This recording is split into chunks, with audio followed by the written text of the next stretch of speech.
the power like Big Chuck. What's the status, 3? I'm good, just making the world a better place, that's all.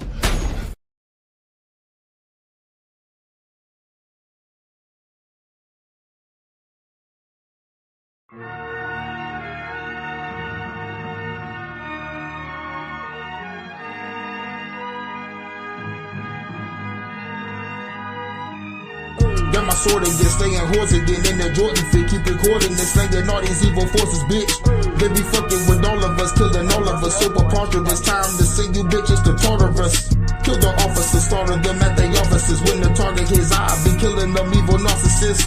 When the drama hits, taking out your reconnaissance. Hypersonic hits, frequency weapons, I shoot a lot of it.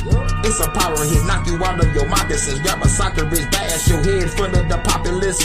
Take the dough of this, get the most of this. Hocus pocus shit, kill opponents, been putting bombs in your poker chips.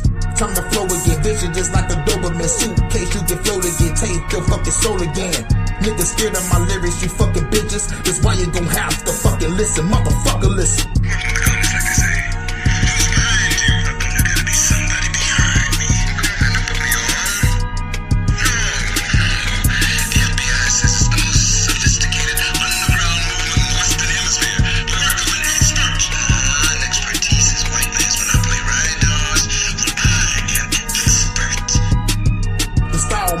Ripping your ass faster, bastard. Have to blast you, even your taskmaster.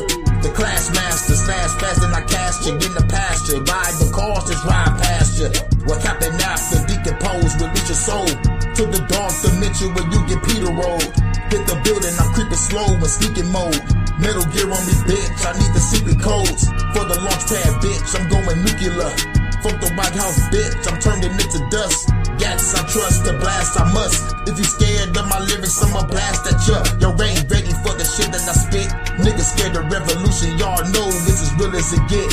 Don't like it, I'ma hit you with this. You a pussy and a bitch. When I see you, gon' get hit with that blick, bitch.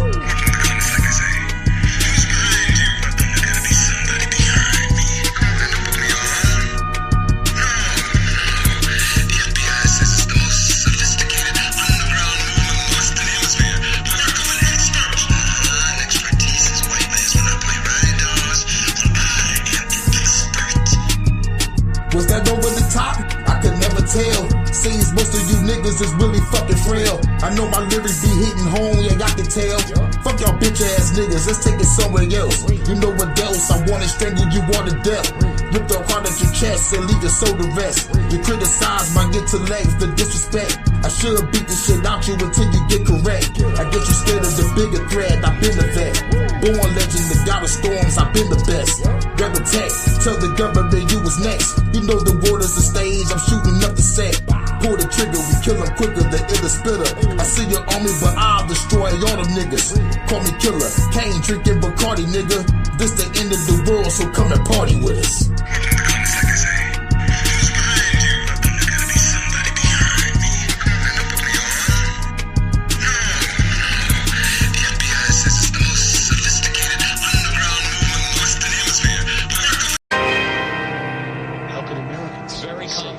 Complicated to write. In addition to the terrorist held at Guantanamo, waterboarding, a small number of suspected terrorist leaders and operatives captured during the war have been held and questioned outside the United States. This goes far beyond waterboarding and in a separate program operated by the Central Intelligence Agency. Doesn't simulate it at all. You are in fact being tracked, although, albeit slowly under control conditions, and that's what it feels like. Therefore, the overriding instinct of everything in you, mentally and physically, to fight back against this drown, smother, reflex. Waterboard hip-hop, I torture the flow like water. The drought over, yeah, here we go. Used to spit, now I pour my soul into the shit. Praise God, Mom Deep goes hard, it never ends. You can drown in this ocean of dopeness. Jump into this deep, dark abyss. I'm swimming, they wish, they pray, they hope, they dream they could be so fresh. But my drive and passion supersedes their attempts to be. Just like H, just like P, there ain't a rapper breathing air that compared with these. Elite niggas from the new IC. That's why all these new guys, they know who I be. You don't want that slow pain, so respect my team or get Guantanamo Bay. My veins, they bleed the blood of a young gun boy. I squeeze, if I pull it, Pete float like a yacht, and I sting like them bullets. Fuck a fight, I will box you in that 7x2. My slow flow drip till it make a pool. Non-stop bars, I'm a bottomless pit. A dopamine 16, this is that queen shit. I'm psycho with rap, get your brain wet. We can't let this shit fall, we too strong, we too dope. We torture these niggas, waterboard these niggas. We torture these niggas, waterboard these niggas. I'm psycho with rap, get your brain wet. We can't let this shit fall, we too strong, we too dope. We torture these niggas, waterboard these niggas. We torture these niggas, waterboard these niggas. Yeah, I think I'm Dick Cheney, George Bush. The way I waterboard these niggas got them all shook. A verse I spit is fire, got them coughing up soot. A gruesome act committed, and as judges throw the book. So this is for my niggas, trapped in them dungeons bidding. No commissary coming, so you know they guns are spitting. That's just the way we living, society won't forgive us. But we don't ask forgiveness, we take it, that's a stick up. Who won't be opposition? That's when the plot are thinking. My mind is so malicious, how you sleeping with them fishes? The world is mine, I figure, and everything that's in it. That dead armor, pop eyes, have you leaking spinach. And so you finish expired like old milk. I catch the bodies, it ain't over till the quota filled. Call it overkill, stand over you holding still. Empty out on them, closed casket funeral. I'm psycho with rap, get your brain wet. We can't let this shit fall, we too strong, we too dope. We torture these niggas, waterboard these niggas. We torture these niggas, waterboard. Alright. That beat is tough. I like that beat. And I like how they took the topic waterboard and made a fucking song about it. Alright. So I don't know, I've been intrigued on this Park River here that used to flow. I remember I did a video or a live stream, and I shared some pictures and information about the flooding in Hartford in the 30s, and I think the 40s. And so I've still been digging and finding stuff to add to what I already have. So it gets interesting because it's Park River, aka Hog River, right? And the reason why, damn it, fucking Naga got me saying right now after everything. They called it Hog River because they said when the Pequots lived there before the so-called white man allegedly took everything, that the pigs, the hogs, would drink out of this river. Now, that don't make sense because the Pequots are living lovely. They got so many fucking casinos. So, I don't know about all that. What's up, Dean? Hey. They're living it up, these Pequots. And I personally think the real Pequots, I'm not going to get into that, but in Hartford, the so-called black people have been there a very long time.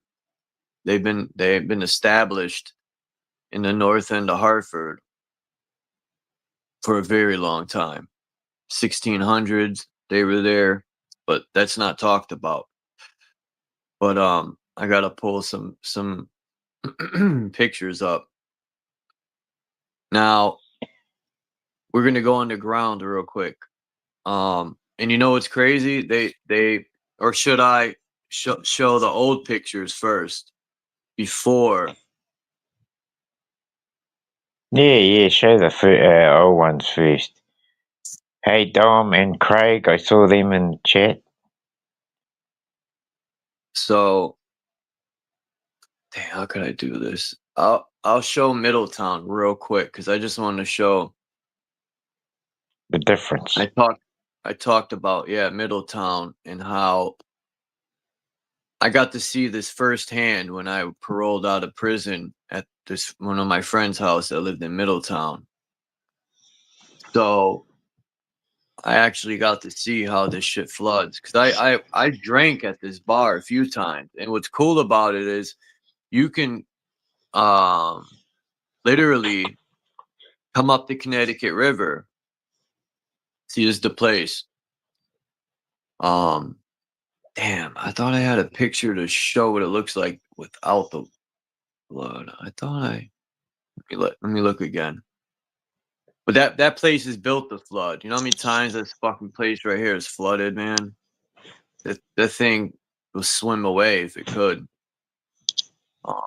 It's been flooded at least 60 times. Nope, that's the only one. I could have sworn. Maybe it didn't download. Fuck.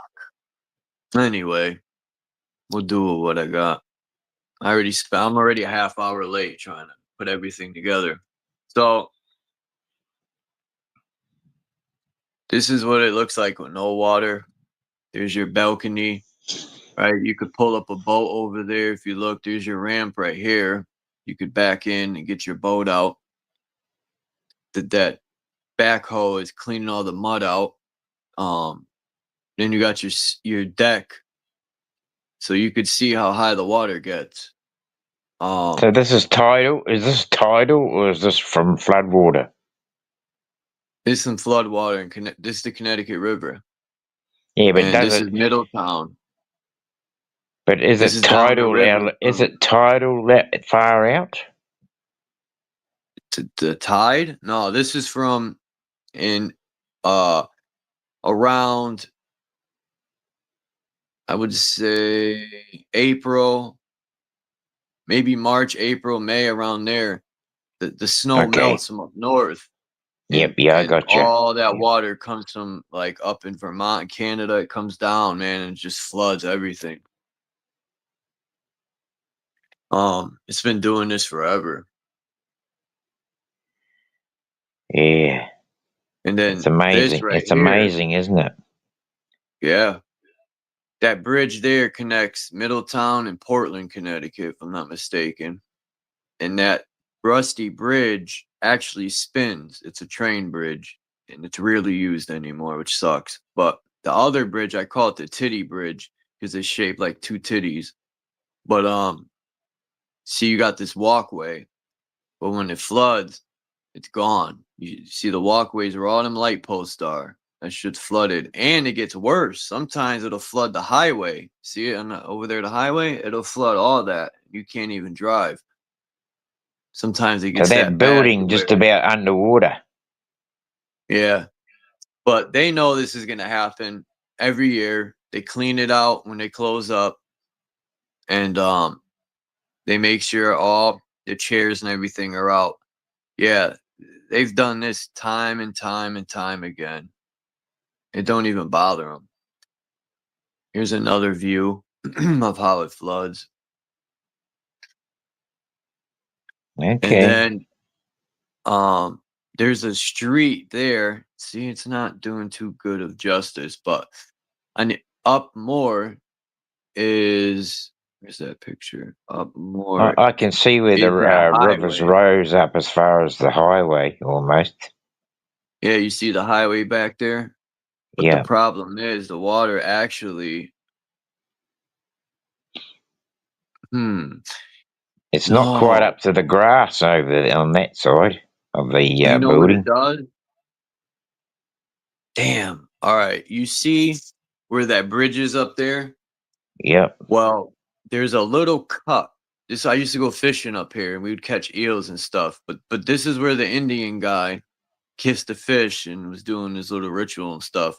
You know, people laugh, my friend. But anyway, it's a cut up there where the river, a little slit comes off the river, and we used to walk up the railroad tracks to get to this spot. It's like it floods too on the other side of the highway, but you got to go back.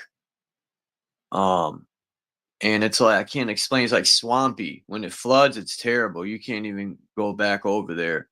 Yep. So the swamp takes the flood water, the excess flood water. But it's good for fishing because the bass and the fish love it over there. Plenty of But places to anyway, hide, yeah? that's what floods the highway, actually. Because it can't, I just remembered it can't get past this hill right here, that hill in the back.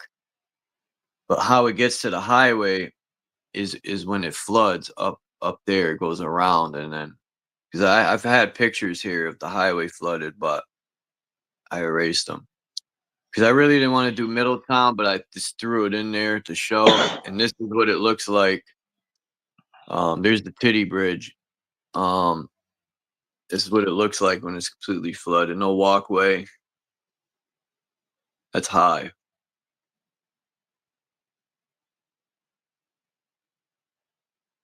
So now, what I'm going to show you, it hasn't flooded in Hartford. I think the last flood was in, I don't remember, the 60s, 70s. I'll start with In other words, something's changed the normal flow and snow melt in the mountains, yeah?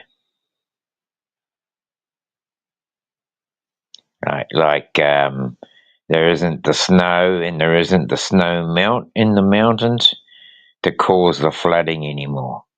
Is that the the pretext of well, what you're talking? how they got rid of the flooding is they created this underground tunnel and stuff. I'm gonna show Oh, you. that's right. You've showed me that already.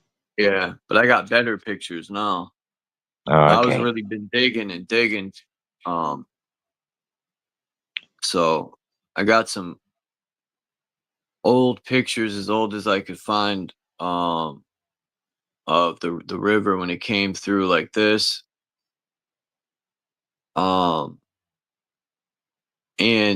the crazy part is there's this little bridge. It's called Stone Bridge, and the road that goes right under the stone bridge is where this river used to be. And it all made sense when I figured it out, because I'm looking at these pictures and I'm hanging clothes over the river.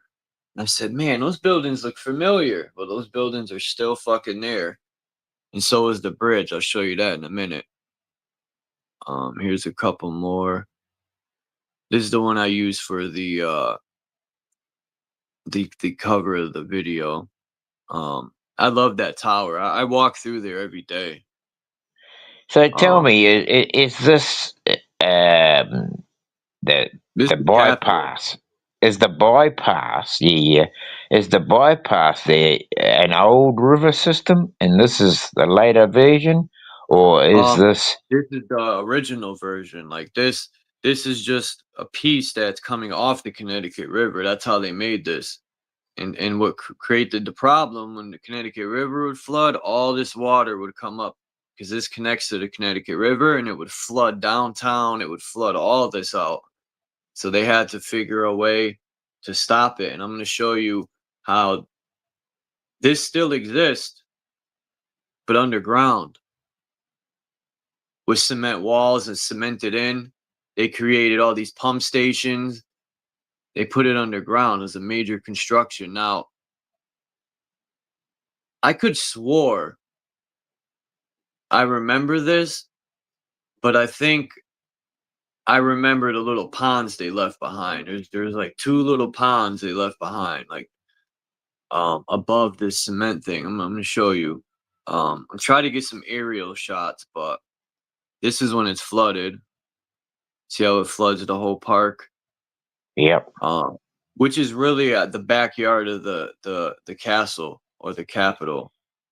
It's really their backyard, the park. If you could have, so who were the people that you talked about that were there before the white man had turned up? The Pequots. The Pequots. If The the elders of the Pequots could talk about what they did prior, or like maybe somebody's got some ancestors still alive who know how much that river flooded, because I'm going to say that we're probably not even seeing even in our modern time, the greatest extent of a snowmelt, or is a snowmelt a new thing and not an old thing at all? That's the question, isn't it? Yeah, that was one of the questions I had too. I know what you're saying. Because personally, I don't think that it was natural, like you're saying. I think because if you look at the capital and how that flows through there, it's almost like maybe the people who lived in that capital, that backyard had animals, and they would wash and feed there in the river. And who's to say there wasn't fish and all types of stuff in there? It probably wasn't as polluted back when the Pequots had it. You want me to play the song, Jay Heighton, now, or you want me to drop the link so you can listen to it? Because this is when the white man came. I'm gonna show you what ruined it, man. What polluted everything is this. All these factories here. Remember I showed this picture? Yeah, I All that. do. Who knows what's in those fucking them drums? Who knows what's in there? But the Connecticut River down at the bottom, because up in Canada, and I think it's Vermont or New Hampshire, the Connecticut River goes way up into Canada. My mother's boyfriend, his son, I went fishing with him 2 to 3 years ago, and I was telling him, man, it ain't good to fish in the Connecticut River because of the mercury levels.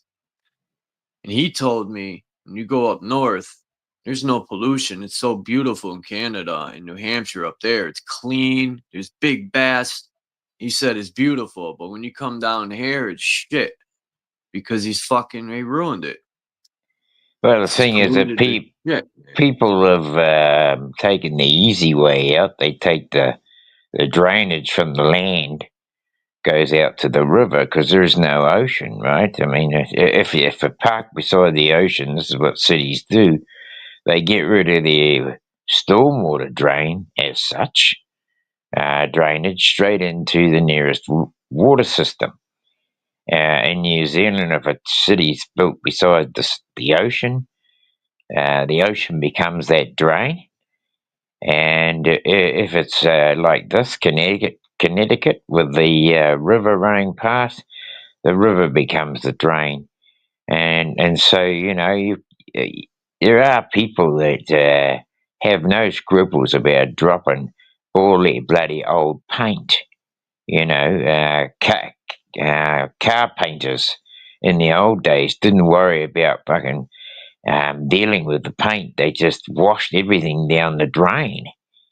And I think there are places that are still doing such today.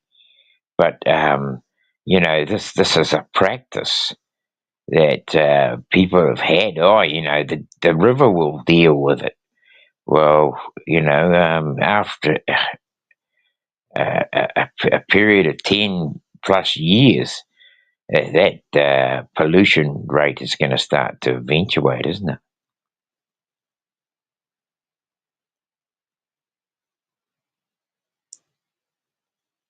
Yeah. Let me. Okay. If I'm still in the house,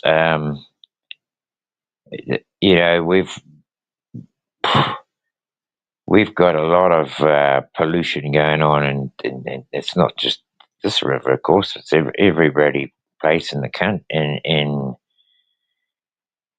in the world, really. Across the bloody face of the earth, there's nothing but pollution. People are not,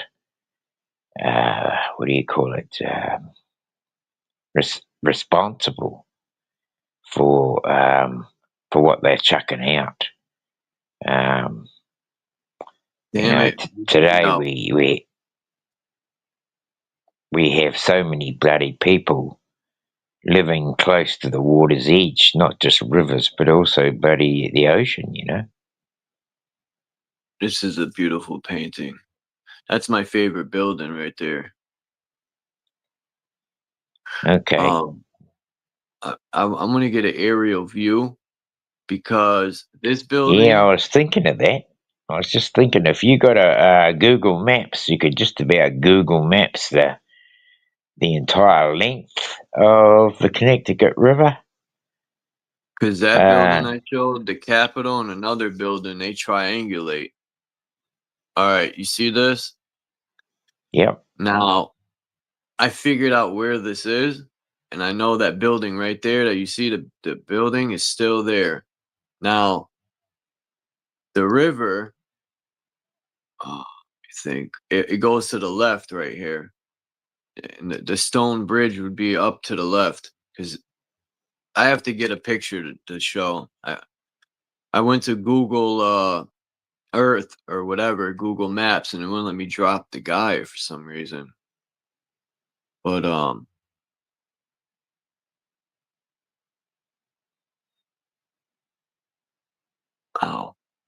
so let's see. Now I'm gonna show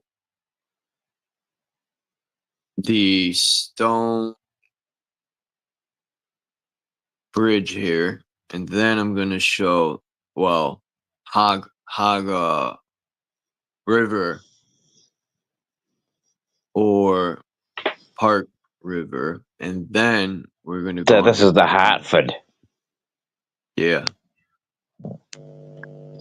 I got maps and everything. I downloaded this PDF to pretty much show. Man, I have some good pictures.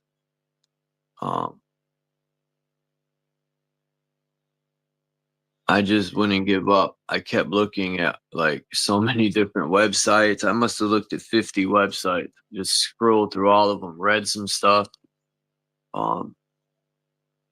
So excuse me. Now,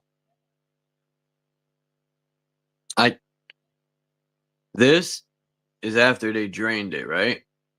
And that bridge they're standing on is Stone Bridge. It's still there today. That building So is there. that building and bridge, they were made before they even changed the river. Yup. When the so-called white man came here, this was already here. Now, this canal, whatever you want to call it, comes off the Connecticut River, was definitely man-made.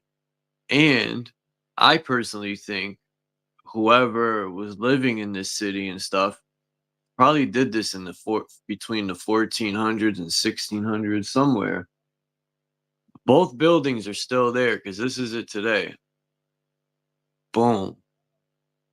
Those are both buildings are still there. And they turned it into a highway. Now, when I was looking at this, I said, man, that looks familiar. And I said, hold on. So I said, I was trying to think of what bridge is on Main Street. And then I thought of this across from the library. That library was never there because the river was there. Now this are pictures of the river here. Look at this. You got people hanging clothes. Behind the guy standing on that bridge who took this picture, I think. Or is that the bridge up there? That's probably a different bridge. But yeah, they're standing on that bridge right here. That building to the right is this building to the right here. Is it?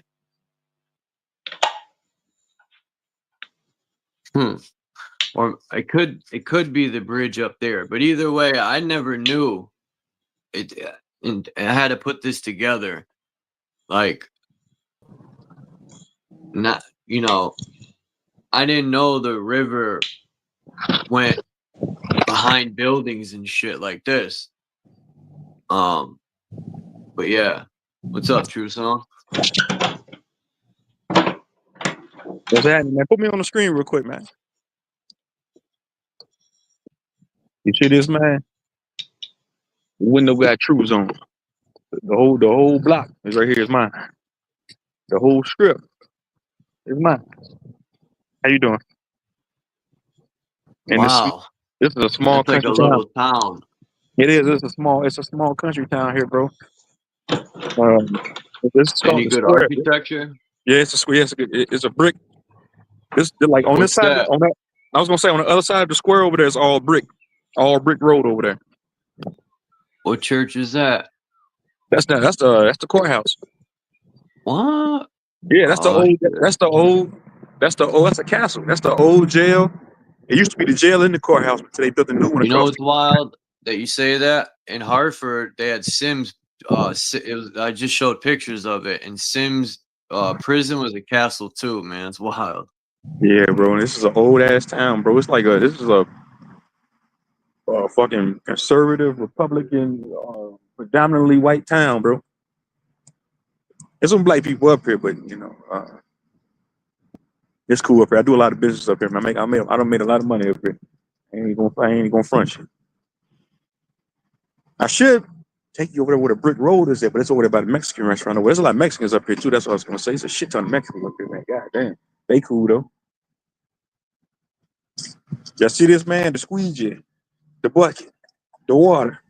You take this right here and some water and some soap, and That's like that's get like your if bait. you're dealing drugs. That's like getting your baggies, your razor to cut, To get your pay, or man. your glass jar with some water. But instead, you make Yeah, better money, and you don't got to worry about getting put in the can.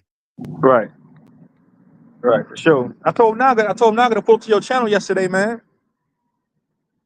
Pseudo man. Let you take me up the screen now, bro. I'm kind of camera shy. Damn, how do I? What the fuck? Hold on.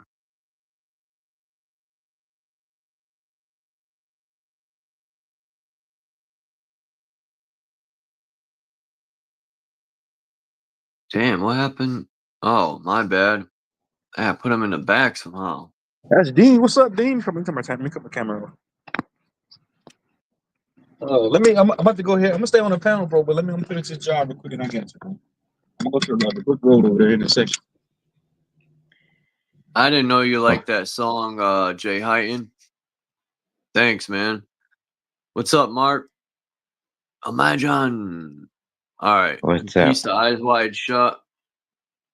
And oh, that's Dean.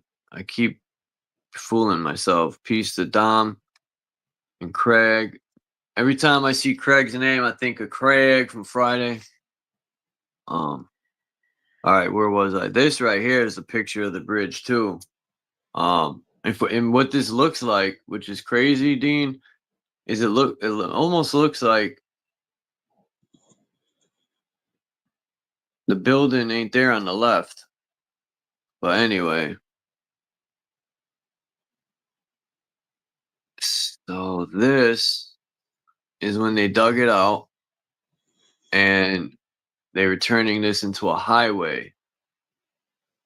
Now, my question is, I want to see how they're putting this water. See, look, it looks like they're pumping the water out of here, dammed it up somehow. 1924.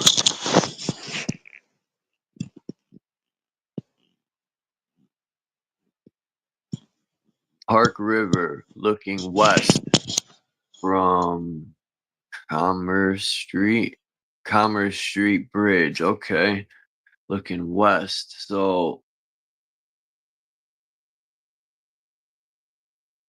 okay. So that's looking towards the Capitol.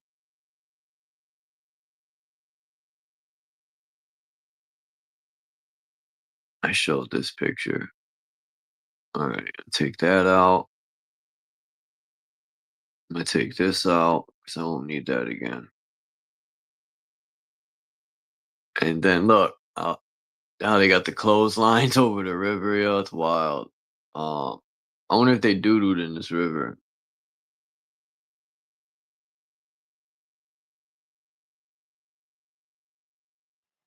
course they would have. As I say, all drainages won't go out to the nearest big water source. Man,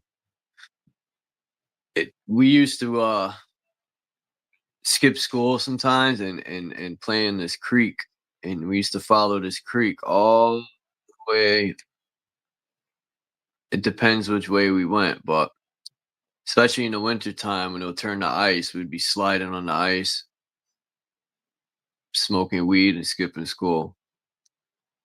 But that's what I would have done here. I would have been skating on this ice in the winter. But this part here is all. This had to be the 70s. Look at this equipment. Does it have a date on here? Because it said the job was finished in 81. And why I might believe that, well, it says that. You can't be lying. But it's because the highway that I have to show you the picture. But anyway, the highway that goes by the opening to go underground was built, I think, in the 70s, because it's the same time when they probably did this project that they were cutting a highway right through the center of New Britain. You see how that machine's about to drop a dirt and payload into the back of the truck. The guy standing on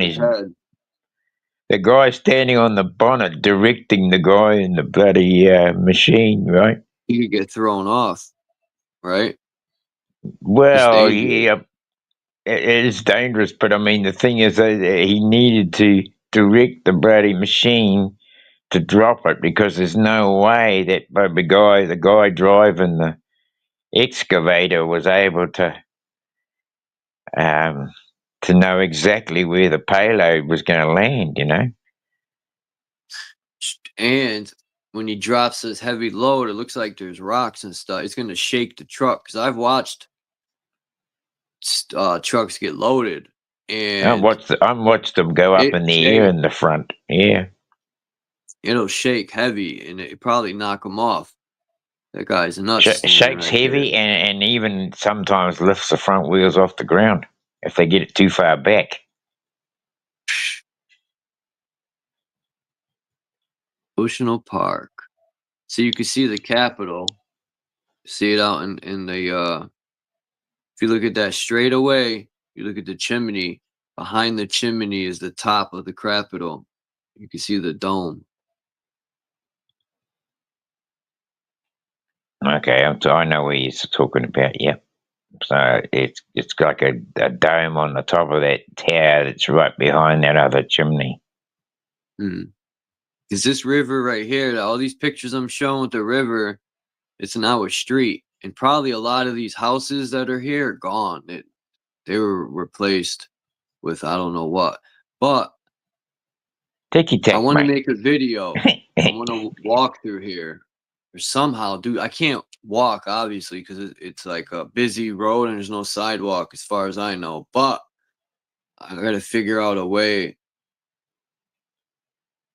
to somehow record it so then I can line these pictures up and see how much it's changed. You need somebody with a car to drive you through. Yeah, that's what I was thinking too. Now, this has a waterfall. Is that stone bridge back there? I don't know. Hold up. Is that the same bridge? Yeah, maybe. Looks like it. Yep. Looks like it to me. No. The only reason I say no is because look on the right hand side. Hey, what's in the background? It's between two buildings here. And this one's not between two buildings. On the right side, there's like, it could be, I don't know. But I like this waterfall. You could tell this is winter time.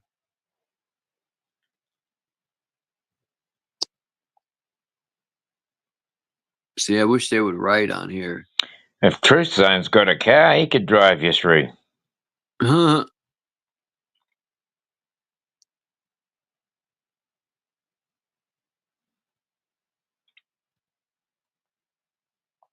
What does that say? Purcell?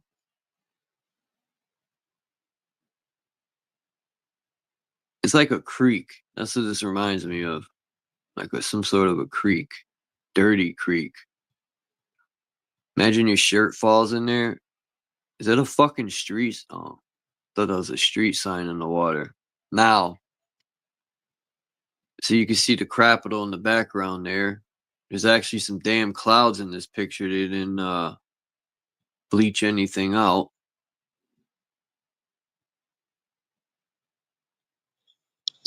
All right, enough of that part. I know it bores people, but there's plenty of ways I could have done this. I think I could have done a better job by hold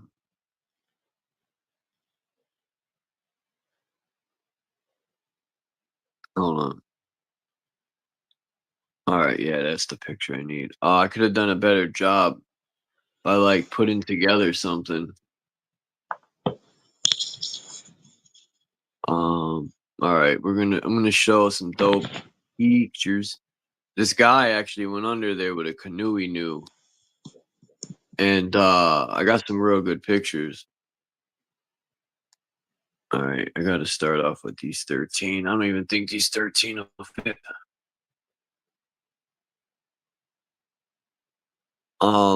So this is where I take a shit every day.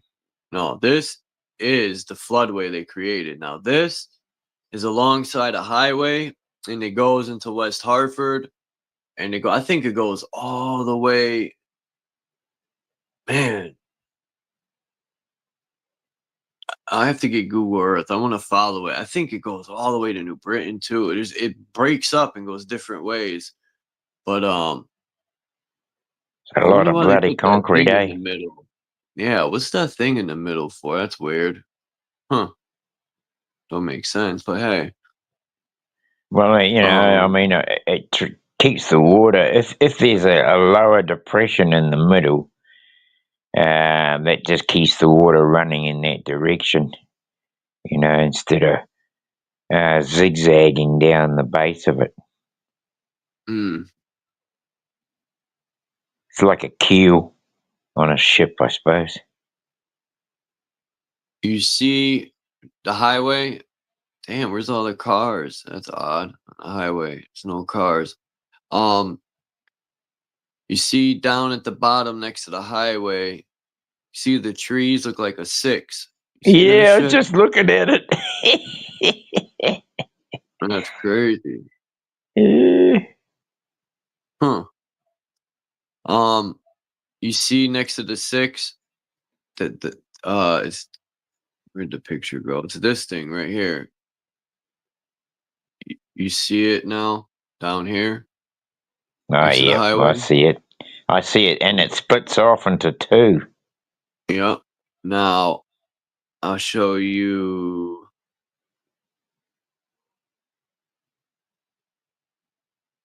This is the 2 entrances right here. Trying to do things in order, but I'm gonna get rid of that. So is this going in this point here? Is this the downhill part, or is this the coming out of these 2 and into one? This is going in to the underground Tunnel. Parkway River that they put underground, and they're gonna So they come out split it in the into Connecticut River. 2 to take the load off each one, or off one. Probably. Yeah. I want to go down here, but I don't want to go down here when it's filled with water. Now, the dangerous thing is they have pumps. So who's to say they don't turn the pump on when you're down there? You're fucked. You better have a canoe. At least then you could float out. But I'm going to show you the pictures of what it looks like. Well, if they have a pump, is there something else to think about? Is either a uphill, or, it has to be an uphill, pushing that water up a hill. So if they're pumping upwards, or downwards. It doesn't matter. I mean, there's going to be a bloody, some type of waterfall. You might bloody taking your boat. Next thing you're fucking dropping down a fucking 20-foot fucking waterfall. Why is it taking so long to do things here? What the fuck? I hit delete and it's just not deleting. Motherfucker.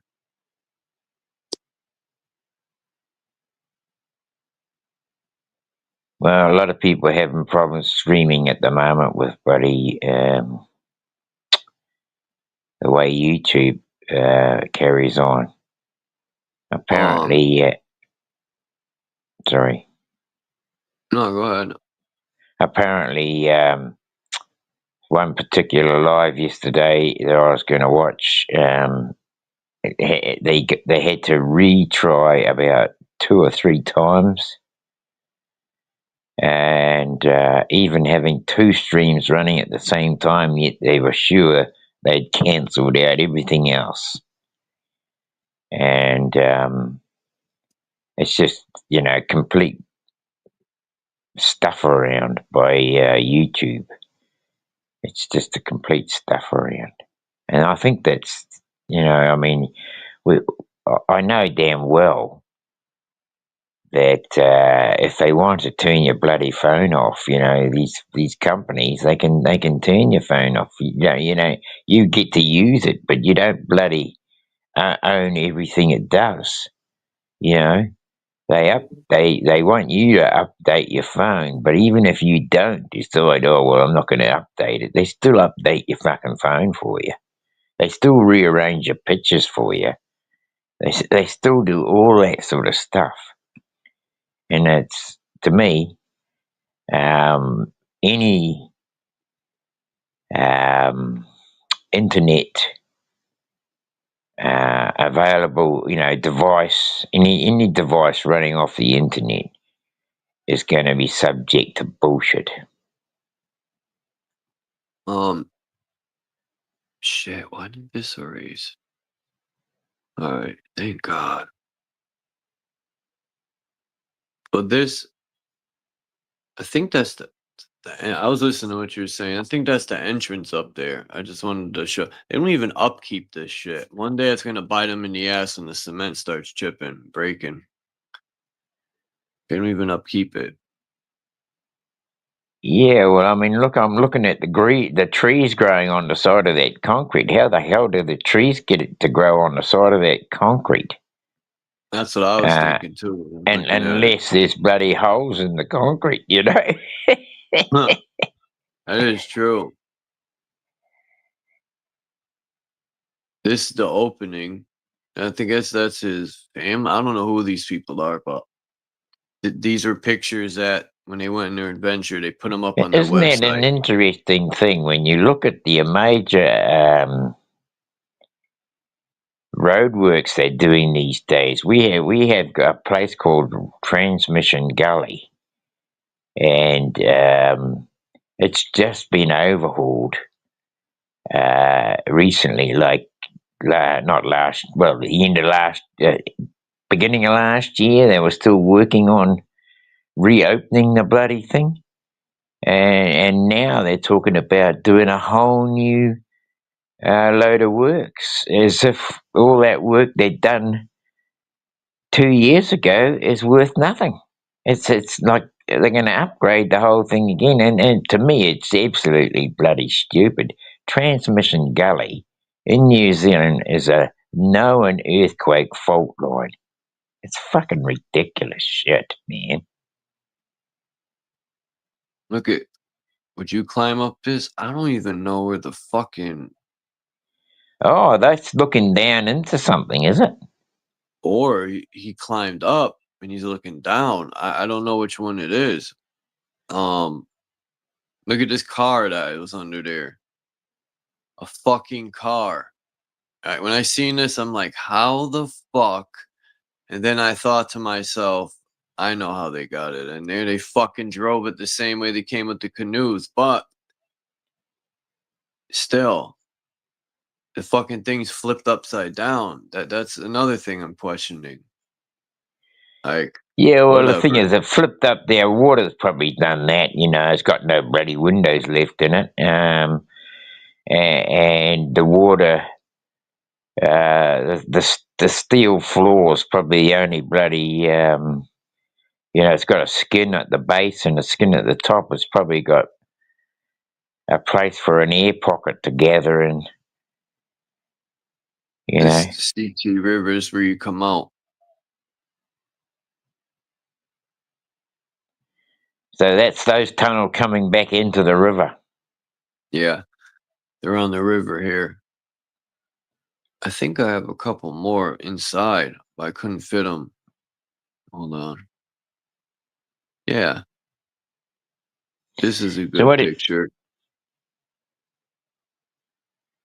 Right, so that's somebody coming down the bloody thing, and they're making their way back out the. It's several boats there, isn't there? 1, 2, 3. One the picture's taken from, and a couple others. That's the CT River on the side when it came out. Let me get rid of that. That car, man, is an awesome pic right here. I'm gonna keep this one. It's funny. I bet you I'm gonna try to go down there in the winter when it freezes and see if that car is there. Cause I could walk. You could walk on these. Oh wait, damn it! I erased it. I don't think you could. I don't know. I don't want to fall in the winter either. There's some parts of it that probably are walkable, and there's other parts that you probably would need a boat. Bet you that water stinks too, and it's nasty, and it's just stagnant for the most part. Of course, nobody's loving it. Nobody's loving the water, so you got to love water to keep it clean. It's amazing because I was showing Maureen some a bottle of water I had on the deck. I says, look at that. It's still as clear as a bell, you can still see right through that bottle. I says, isn't that amazing? Because we love water so much around here, it just doesn't go stagnant. All right. I also have a picture of an eel. This is the shit that you catch down in Middletown, up here in Hartford, because Middletown ain't far from Hartford. It's about 15 minutes. Here's some more underground joints. Look how big this shit is. I just love how they took the fucking river, right, from above ground, dug shit out, and put the fucker underground, and then put the road over it. I mean, that's kind of genius. They solved the flooding problem. Pretty cool. Now, what the fuck? That, to me, oh, that's the overflow room. That goes into here. Boom. Now, imagine falling in that. Who knows how deep that is? Yeah, well, I mean, looking at the ceiling, you've probably got about 20 feet between there and the water. And if that's the overflow, the whole height of that bloody thing must be what? Bloody too high for me. 50 feet? Is it 50 feet from the bottom of the concrete to the top of the concrete? That's a bloody, that's and how wide is that bloody thing? The main course, look at all that concrete, man. I mean, holy shit. It's all been pumped into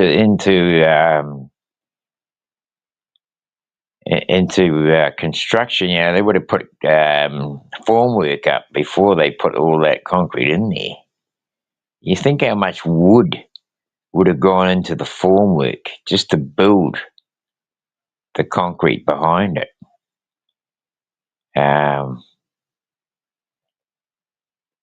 It's just an incredible operation when you think about how much concrete just in that little area there alone, let alone the whole bloody course of the tunnel.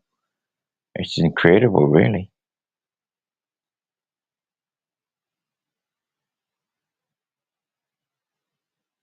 That's the enemy. Okay, it's 6 a.m. I was just looking at the enemy.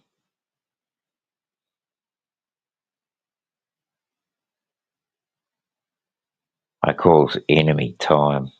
That's what I meant by that.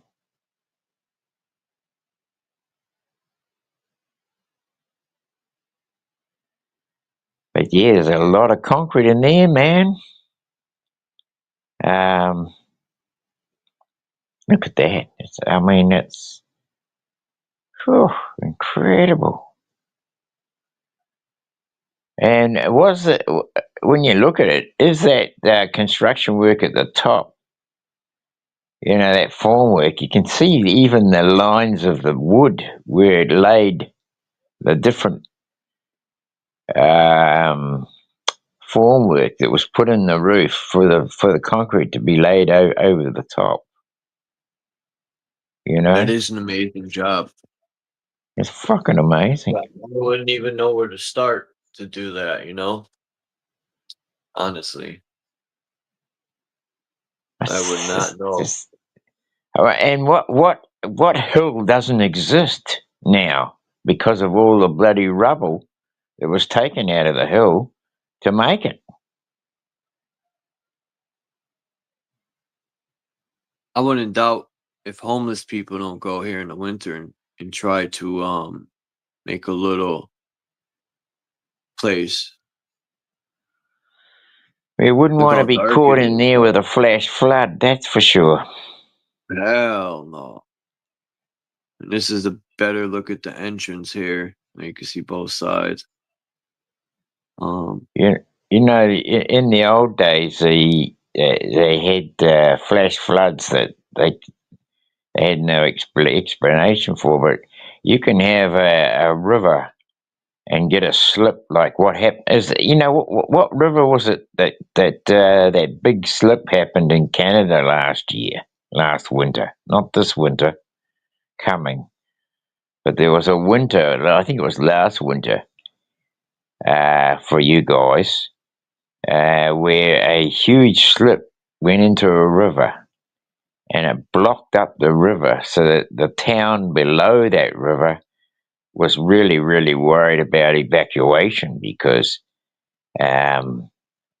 what happens when one of those they're like an earth dam, and when the dam breaks, the water just suddenly tears off, and it could be a bloody wall of water, bloody 20, 30 feet high, just raging down the river. They just collect and take everything with them. Imagine this thing raging. Look how high the sides go. I mean, this thing could go pretty high. It could probably push some gallons. Well, megatons per second. This looks like a different, wow, I wonder how many different, this isn't the same exit or entrance as the other one on the Connecticut River. This is different. I wonder how many different ones there are. You need to get yourself a canoe, man, and go and do some that would be awesome. Personal photographs. I would. I wouldn't go by myself, but I would go. Look at this guy.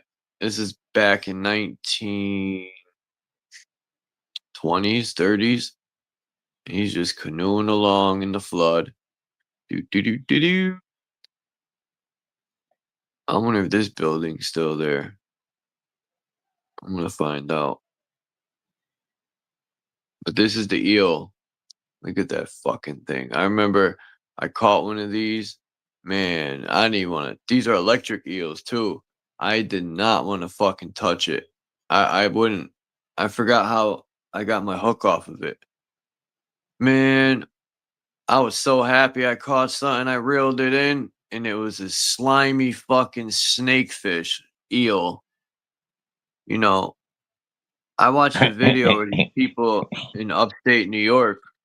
They love eel. Asians, it's like not a delicacy, maybe, but they love eel. I mean, it's edible, but I don't know. Well, I mean, I've eaten eel, right? Yeah. When we were young, Dad would take us down to the river, and he would have a special eeling night where we'd we'd take our lines and a couple of old socks and a few rotten eggs, and we'd put the rotten egg in the sock and smash it against the rock and let the juice fucking go down into the water. Fuck this. Eels would come from bloody every direction, upriver, downriver. You wonder how they can smell it from upriver, but they must have a hell of a good sense of smell.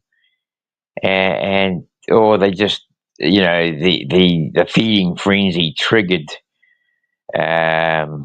the emotion of eels upstream, because there's no way the smell could have got to them. But they would come, and the water would be boiling with them, and all what we call the freshwater eel. There's actually two different types of eel. One is a real, he's a rock river eel. He lives in rock only, whereas there's another one who lives in the mud. So the idea was never eat the mud one, you eat the one that come from the rocky part of the stream or river. And they were bloody tasty. So, of course, I'm talking like back in the 50s and 60s, when there was no pollution. Well, not that I knew of anyway. I mean, we got our water out of that river. We only had one neighbour above us, and they were nowhere near the river, and they had no drainage or anything going to the river. I mean, even our day, and when around our place, we weren't anywhere near a river. All our drainage went back onto the land. But yeah, the aquatic life was way cleaner than what it is today. I wouldn't look at even eating an eel out of a river now. Even some of the upper reaches of New Zealand's water is skeptical for drinking because of giardia and stuff like this, which is, people pooping and pissing in waterways, and trampers do it too. People who are tourists from overseas go and have a dump in the fucking water because there's no toilet around. Yeah. And people, well, I don't want to say that, but there's look in the Philippines. If you look at the rivers there, where all the poor people live, there's garbage in there, plastic, like they don't even respect the water. Yeah, I know, it's bloody sad The as same fuck. thing in India. You see how India, when they cook their food, I've seen videos of guys using his feet to stomp the dough, dirty ass feet. No, it's serious. I seen a video. But the As a thing matter of is, fact, that's not killing them, because their body, their immune system has gone past all that, I right? don't want to eat it. I know. Like, It'd make you fucking sick, but for them, it's just, it's food. I told you. I think it was you, Dean. I told that they bought a lot of subways here. The whole chain. People from India, they're buying everything, man. They're just fucking our country up. Well, Whatever. yeah. You know. The thing is that They you know, want an I mean, opportunity if you look to. at, you know, Fiji, why did Fiji have a coup, right? You have a look at back in how many years ago was the Fijian coup when what was his name, Rambuka, was the army general, and he took over Fiji. He took over Fiji forcefully by military force, and he put a coup on him, and he stopped all the Indian trade because the Indians, there's a lot of Indians live in Fiji, and the Fijian Indian is a very smart businessman, and what was literally taking over not only the business sector but also the government platform and just about all ownership of land, you know. And when you start getting into those principles, an island can quickly get swallowed up by another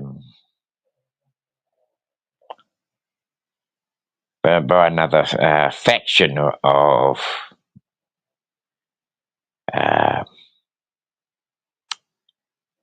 of different races. You know, I But mean, it's the same yeah, thing applies to the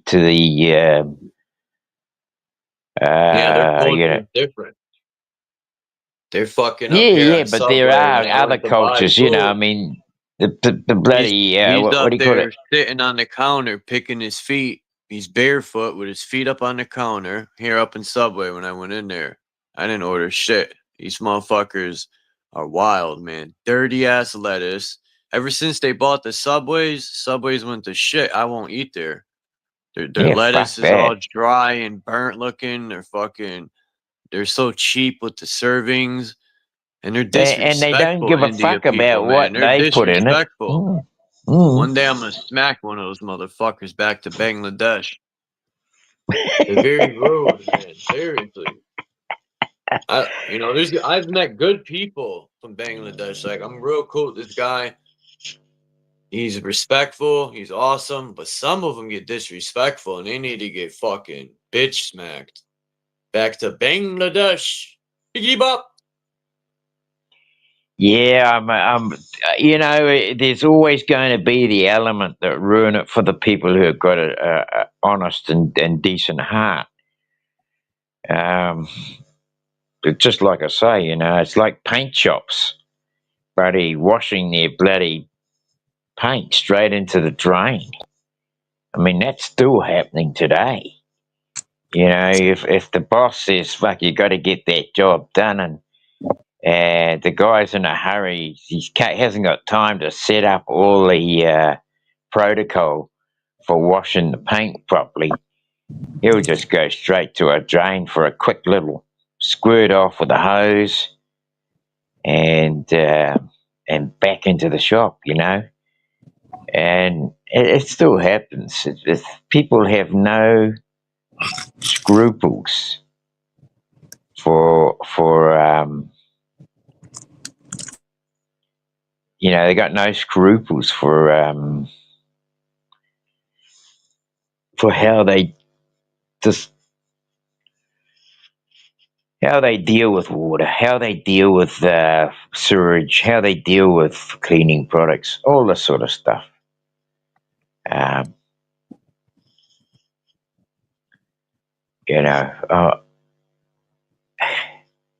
you can't. I mean, even the honest businessman who cleans windows can't carry around some kind of big tank to put all his washings in. He's going to have to bloody go to the local tap and throw all that shit down the drain. The local window man. That's me. That's Yeah, you, respect Truth the Zone. truth zone. Ain't no goddamn word park around this motherfucker. What happened now? I was just I said saying, you know, respect. that I said respect the people, truth zone for working his ass off. yeah, he can work his ass off. I've had a lifetime of working my ass off. You pity people when you get old, you won't even be fucking recognized for it. So don't worry about that. Yeah, I You know. already know. A lot of people, a lot of my customers are elders. They up in age, and they say, man, I spent my whole life working. A lot of them feel like, man, what the fuck I waste my life doing working? Working and working That's and what I working. said, man. About my grandpa, he died. It looked like he died sad and miserable. You Man, a know. lot of them do, bro. Bro, listen, bro. Last month, Hey, I you're went to this talking old. about a lot of them do. You're going to be one day. I Yeah, already know. I I don't already want to know. be. I was gonna say. Last month, I went to this old woman's house. She was like 80 something years old, right? Her husband died, 8 years ago? But she was in that house alone. Big ass house. The woman she got hella money because she got a house here, and she said she got a house down in Florida that she goes down to when it gets cold here. So she got like 2 or 3 houses, but she got all this stuff. But she's lonely, man. Like the house that I did was a huge house, but when I went in, she said I stay in this one room right here, and all she got Oh is shit, all she got she is was memories, kicking game. She was letting huh? you know what room she's in. Hey, No, I'm joking. man, we got you freaky shit now. Now I'm good on that, bro. Give me 1 second. You gotta dust it off. I understand, True Son, and it happens to everyone when they get old. They just haven't got the fucking energy to go back into other rooms, and they just got no desire to go into another room because they haven't got the bloody energy to clean anymore. What Fuck people working are for someone else, man. When I fucking. go to work, I'm so angry at myself. Sometimes I think, man, 44 years old and I'm a fucking bum. I should have my own crib, but then I thought, no, I I'm wouldn't glad I worry don't have a about it, crib Chuck. because I'm I gonna wouldn't die worry about and it, they're mate. gonna take it back. So I Of would course have they worked are. all that for nothing. I've Fuck. just got a friend I've met round the road here. I'll just break in there, Chuck, but if I may. But this mate, he's 60. He's 10 years younger than me. Um, he had to look after his dad because his dad really got cancer, Man, and and he ended up having to look after his dad. Well, uh, that sucks. the thing is that if he didn't look after his dad, and he had to fight to Terrible. do that, he had to fight against the government because the government had already made a plan because he had cancer of putting him into a home and using all the money from his home, selling the property, and using that money to keep his ass in a home. The government had already arranged this. He had to go. My mate had to go through the courts and get himself recognised as an heir to the property. Hey, Charles, put me on the camera. Put me on the screen real quick. I'm gonna show you the brick road here here on the square up here. This the other part of the square right here that I'm on. The other side was over there on that side there. So now I'm on the other side. I was gonna show you the brick road. I don't know who built this shit, but it's dope as fuck. It's all this is brick right here. The whole street. I want to get in the street. It's all brick from right here all the way down there. All the way down there. It's all brick.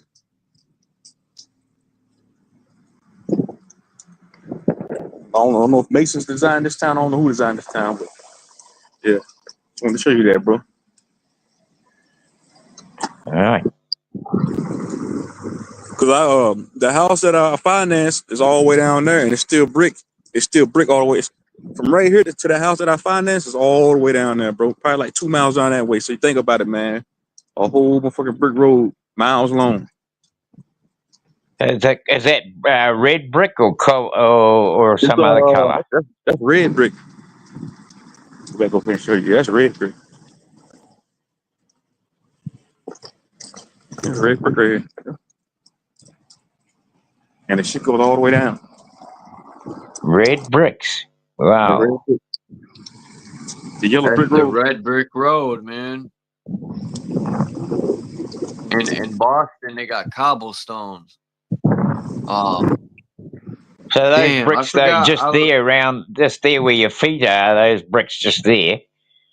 Yeah, Sun was yeah, Saturn and brick too. cobblestones. That's later stuff, eh? Yeah. How's cobblestones related to Saturn? I forgot. I heard about it this morning. I think I sent you that video, Dean. I sent you some good stuff. Yeah, my This phone place, was been playing up. I've only just I had to go it was and sad to charge see. the fucking thing in the car because the This place right here, look at all these spider webs on this motherfucking place, bro. This place right here, I just cleaned their windows. They was in business for almost 80 years, man. I came one day and they was closed down, man. Oh man, It was mom and sad, like pop yeah, shop. it was a mom. Yeah, this place right here was open for like 80 years. I cleaned. Matter of fact, the owner of this place right here, the ex owner, I cleaned her windows at her house, but she said they had to close it down because they wasn't making any money. And But you got a work belt to hold yeah, that stuff. worked out. That's dope. What's that, caulk? Nah, squeeze, just keep my stuff in. Oh shit, that's dope. It makes Yeah, the job man. so much But shout easier out to instead of picking it up, putting it shout out to down. Brick, shout out to Brick Street, man. Rest in peace to them, man. They was in business almost 100 years, man. Rest in peace to Brick Street Furniture, man. Yeah, all the that mom and would pop have been shops, laid man, are down done. long before I was born. Walmart moved to town here, man, and put them out of business. A lot of these businesses on the square up here, man. When Walmart came, man, Fucking Walmart. I cut a lot can't of them stand down. Walmart. Because people quit coming to the mom and pop shop here and getting their furniture. They start going to Walmart. They just shopping online. It's crazy, man. Our country is going down the fucking shitter. It's the company there, man. They need to just flush and get it over with, man. You took me on the screen. Yeah, you right, bro, man. I wish but everything's corporate now, bro. These mom and pop shops take a toll, bro. It takes a toll on them, bro.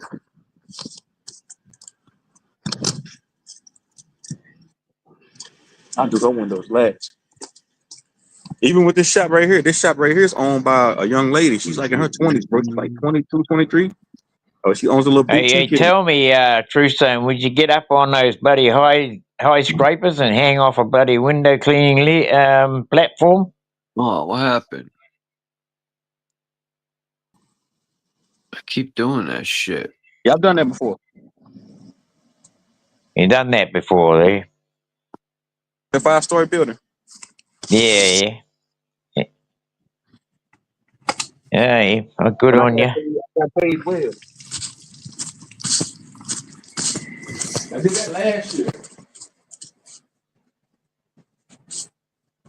But they rented the equipment that I needed to get up so high. So they rented the equipment and everything. You got to rent the equipment to get up that high, did you say? Yeah, they rented the equipment for me to get up that high. People that Okay. they rented the equipment so I can get up that high.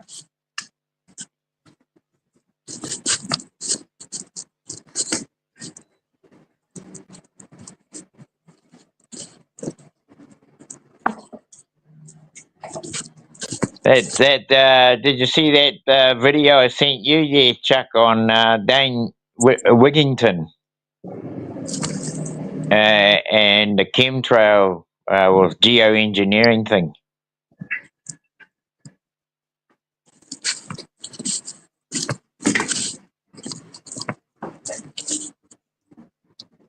Your mic's muted.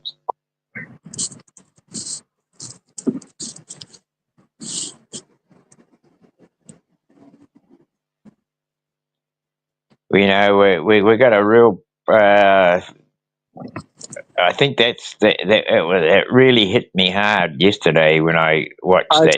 I'll be back, bro. Oh, yeah. I watched that video about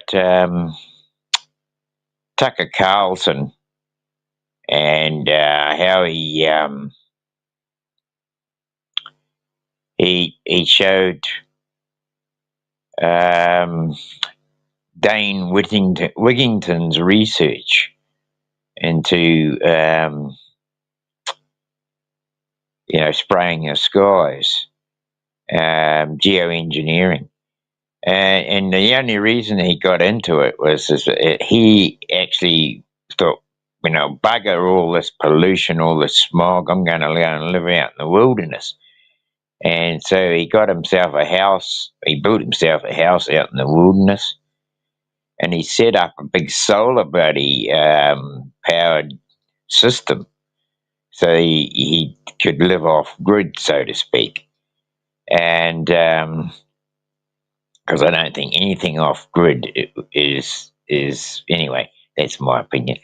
But we won't go down there. But the thing is that he noticed that his plant was only generating half its capacity, and he couldn't figure it out. Why did he have a system that was running at only half the capacity? So he did a little bit of research and found out that he wasn't getting the sunlight hours that was required to run his system. He was down half capacity because of the film, this cloud over the sun was blocking out the rays to getting to the sun, getting to his solar equipment.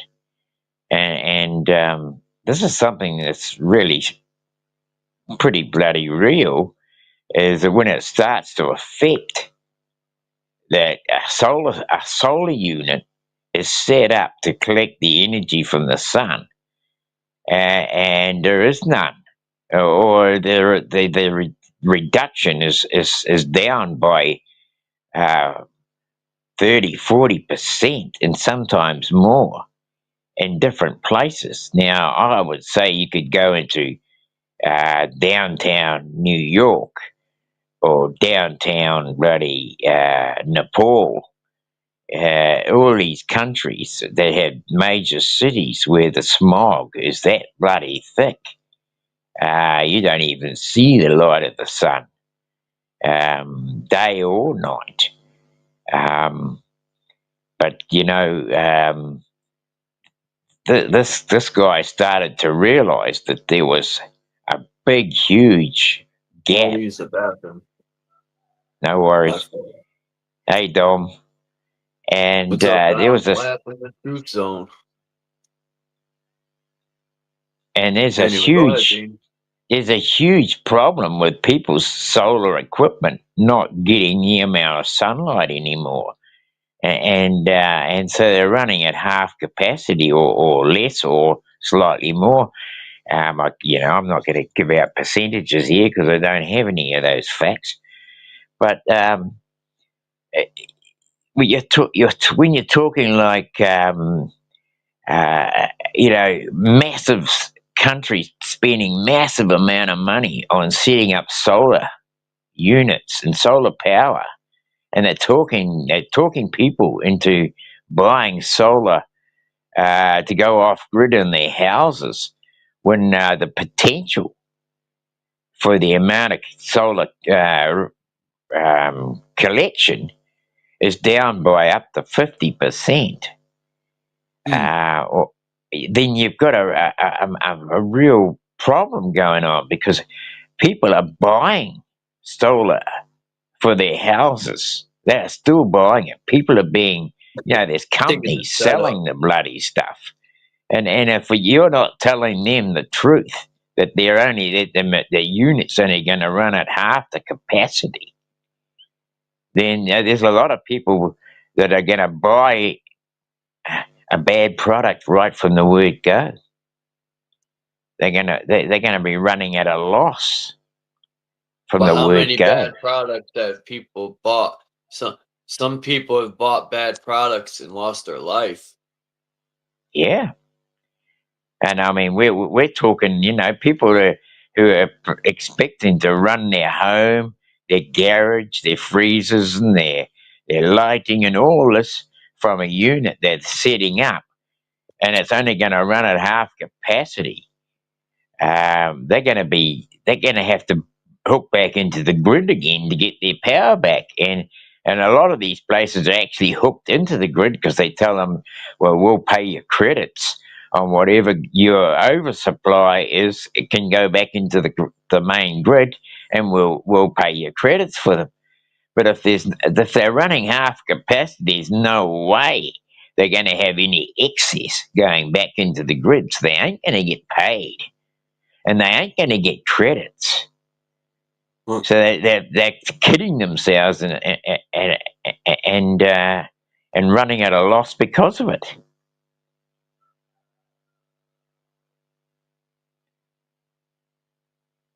Raw meat recipe by Cultivate Elevate.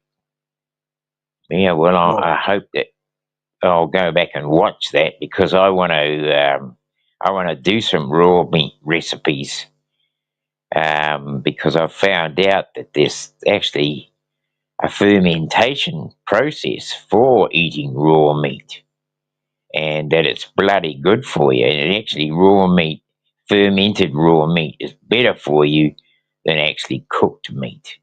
I think the blood and the meat helps heal the body.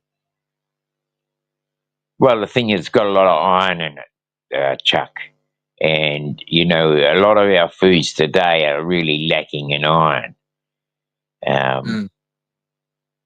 Iron is really important for your blood, for your own blood, for the uptake of oxygen. And if you can't oxygenate your body properly, then it's going to start to deteriorate. You know what I heard? It said her sister was pregnant, so they was putting the titty sucker on the nipple to get the baby milk out. You ever seen one of them things? Yeah. This girl. Yeah, my Maureen's granddaughter got 3 boys now, but she won't breastfeed as such, but she'll use those titty suckers to take her milk out and give it to the child, Well, this chick was getting it from her sister and putting it on her face at night. I seen this on YouTube. And it's like aging cream or something. Yeah. Well, I mean, it's the colostrum in the milk, actually. You can get sheep colostrum. You can buy that as a supplement. You can also get cow colostrum. And it's very good for the skin because it rejuvenates the skin cells. I'm actually thinking of. Oh, sorry. There you go. I'll shut my mouth. No, go ahead, Dean. You were sharing a lot of No, details. go ahead. We could barely hear you. I was just saying what's up to Dean. Yeah, well, I mean, colostrum's actually really good. If you can get hold of colostrum as a supplement, it's worthwhile doing. I prefer going to natural sources. You're not going to get I'm not going to get colostrum out of my partner. She's past really having babies, so that's not going to happen. But I was down at the local farmer's outlet, where you can they got places like Farmlands and other companies that sell milk products for raising stock. And they say not for human consumption, but there's only say that so that people won't eat it. But there's nothing wrong with it. If you can feed it to a calf, a baby lamb, or anything like that, a baby puppy like our little puppy was when he was a baby, then you can eat it yourself. They say it's not for human consumption, just so that you won't eat it and you think it's bloody bad for you. But it's not actually bad for you. It's bloody good for you. I've got a salt block that I bought. The reason I bought it is because of the minerals in it. It's got so many minerals in it that you can't get in salt now because they take all that goodness out of it and just give you the shit, the sodium. But you know, there's just so many things that we can bypass the rhetoric that tell you that it's not good for your health. I went and bought some molasses. It's called blackstrap molasses. It's actually got calcium in it. It's got iron in it. It's got manganese, magnesium, selenium, iron. What else I said? Iron. Oh yeah. Iodine. You take multivitamins every day, Dean, and man, let me tell you, it was like my body was lacking something because when I used to take them, I just felt like different, better. Yeah. Well, the thing is, they're so bloody costly these days, and you know, I'm taking to turning my freezer and my fridge off at night just to stop using power because why not? It's expensive. I put a 10-liter container of water. No, I haven't. But the thing is, it's petrol. You're going to pay fuel prices here are fucking out the gate, mate. We're paying $3 a liter for fuel. Yeah, Australia and New Zealand are kind of like America, man. They just fuck the people over. You know, like $3 a liter. How many liters in a gallon, Chuck? How many liters in a gallon? Over 4 liters, bro. That's what I was gonna say. That's. And you're paying $3 a fucking liter. And how much are you paying for a gallon? That's 12 buckarooskies a gallon. Here we're paying $32.99. No, we're paying $3, I think, or $4 for a gallon. How much is it, Dom? I don't have a car, so I don't pay no mind to that shit. Well, we're not paying gallons here in Canada. We're paying liters, but oh yeah, that's right. You're in Canada. I forgot that. It could be anywhere between $1.20 to $1.50 per liter, so 3.5 liter. You know, some places in the States. Some places in the States it could be expensive, anywhere between 6 to 7. I'm assuming, wouldn't know exactly because it's state to state. Before I forget, Dom, I have a question for you about Canada. Okay, what is it? I got some change the other day, right? Check this shit out. I got some change. Let me see. I put it right here so I wouldn't forget to ask you. All right. I got some Canadian pennies. So one of them's 1946 and the other one's 1953. And when I got this particular 1946 Canadian penny, I turned it around and I said, "The fuck is this? Where's the Queen, Elizabeth? It's a fucking dude." And he's facing the opposite way of Queen Elizabeth. His name is fuck, I think Geo. Oh, it's Georgius.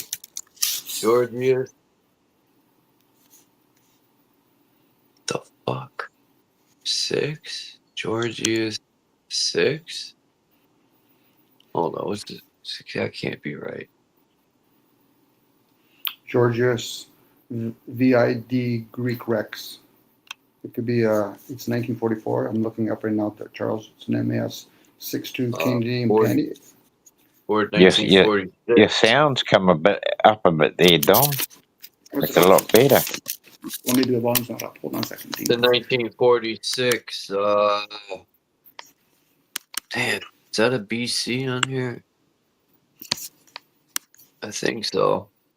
British Columbia, that's where it was minted. I think that's a BC. If it's 1944, it says it's a collectible penny. It could be worth up to $60. Oh, yeah? It's a 46. Oh, 46? 1946, yeah. British Columbia, I think, minted it. Is it British Columbia? Let me go get my magnifying glass. Oh. Yeah, so I was talking about blackstrap molasses. It's interesting. Blackstrap molasses is actually the third heating process they take sugar out with, right? So you can take sugar out of sugarcane or sugar beets, and what they do is they boil it down, and the sugar crystals are taken out, and what's left is a black gooey stuff.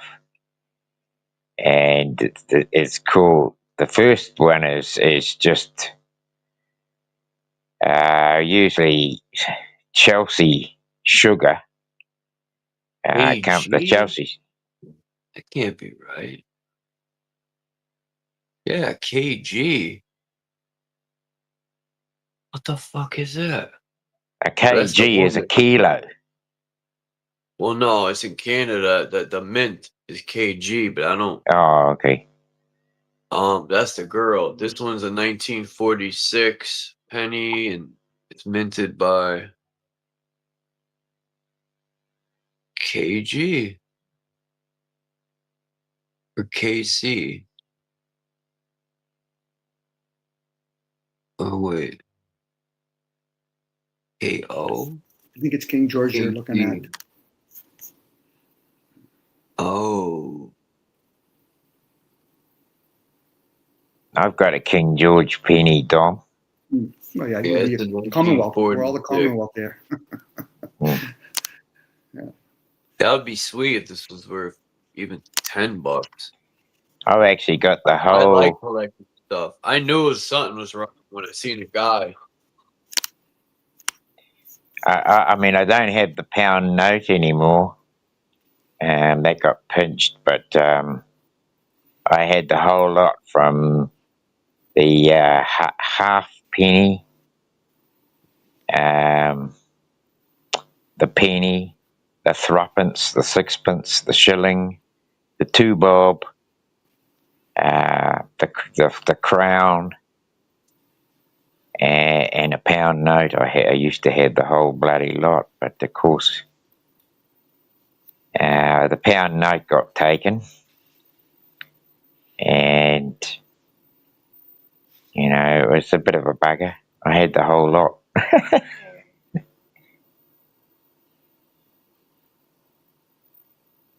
Yeah, I was walking. There's a link that Dom's put in the back for Canadian coins, 1946. I was walking downtown. I found a Mexican coin on the ground. I like it because it's gold and silver in one. And then in my change, I got a coin from, I think it was Jamaica. Then I got some coin from Cuba. I like collecting coins from all around the world. Oh no, I got the Dominican or Cuban coin from a bodega. I seen it. He had it near the candy, and I said, "Hey man, I'll give you $1 for that coin." He's like, "Here, you can have it." I think it. And then one time I did a flora job. I think it's on my Facebook account. The flora I did for this guy. He was from the Middle East, and he had given me some coins from his country because I told him I collect coins. I said, "Hey man, would you happen to have?" Because he said he goes back to his country. So I said, "Would you happen to have like a coin or something from your country?" Because I collect. Sure as shit, he gave me, I think it was 2 coins. I got them somewhere. I think it's just cool to have money you know,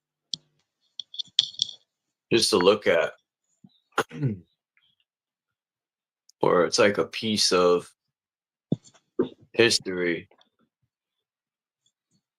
Worst comes to worst, you can melt them down. One little meltdown. Damn, so that means if I had a 1944, it would have been worth more money by 2 years. Stupid 2 years. I'm gonna look it up anyway. 46. They got their beautiful maple leaves on the penny. I got a bunch of wheat pennies stored away. Considering the U.S. don't make pennies no more. I mean, they're getting so cheap with making money and shit that the pennies are so light, man. It's a joke.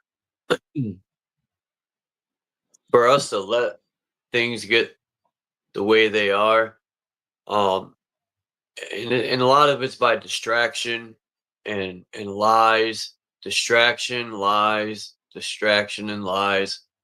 As long as they keep us distracted, worried about paying bills and keep us broke, and you know.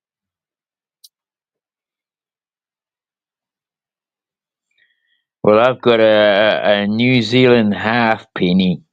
It was minted in 1957. Sweet. That was like 3 years after I was born. Well, when I come visit, I'm gonna take that coin home. You can if you want to. You can have them all, Chuck. I'll send them over to you.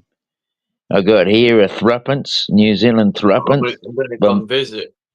1954, the same year I was born. I've got a sixpence. The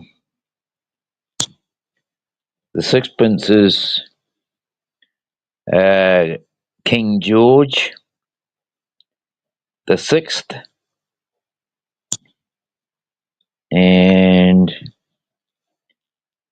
it was minted in 1951.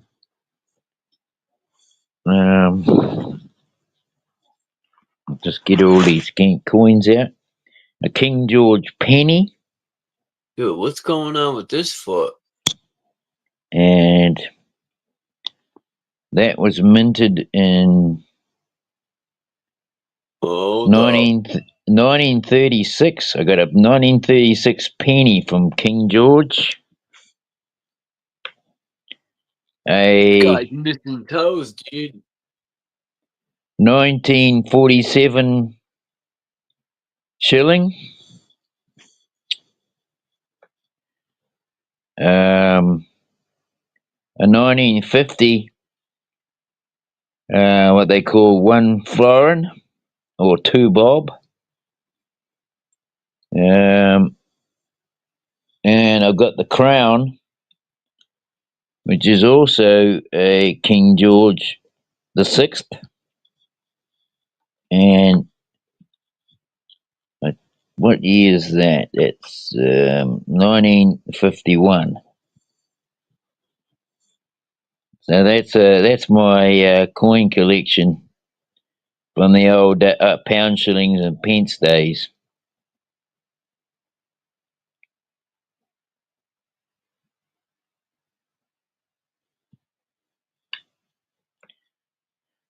The 2 bob or florin has a kiwi on it, our national bird. The crown, the New Zealand half crown, has the coat of arms.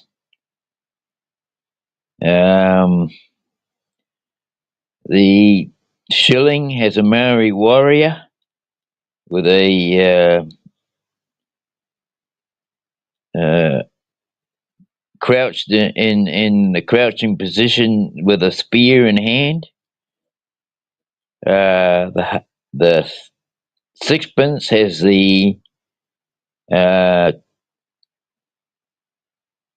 it's either the tui or the kokeko, a native bird. The threepence has got the two clubs, or the patu, which is the Maori club, and the halfpenny has the tiki, which is also a Maori symbol, and the only one, the King George 1 penny, that was 1936, has looks like Florence, some woman or with a shield and a pitchfork, a three-pronged fork, and a helmet on his head with a bloody feathers coming out the back.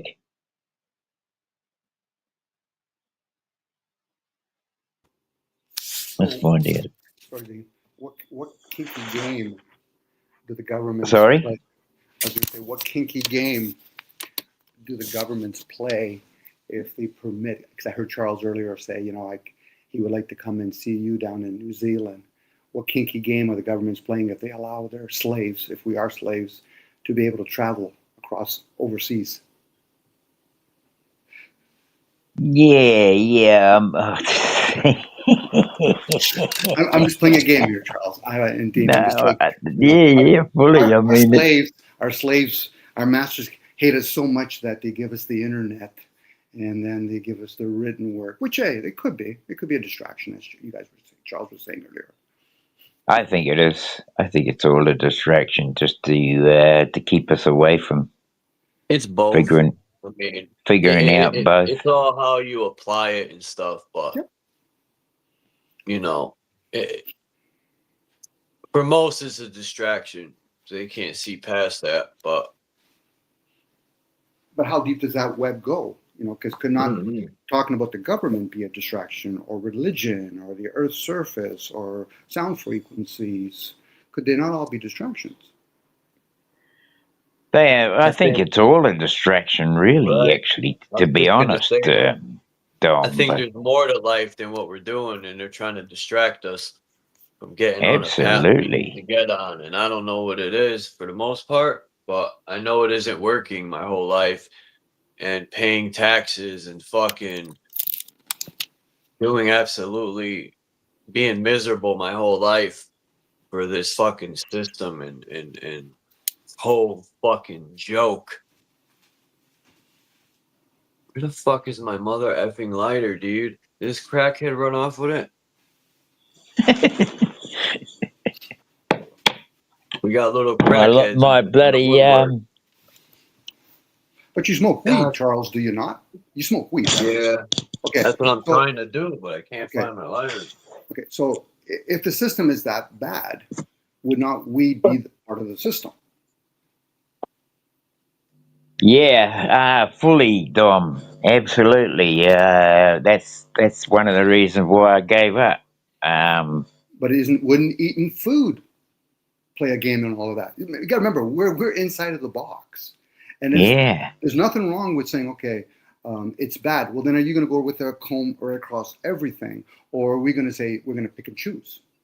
Most people pick and choose.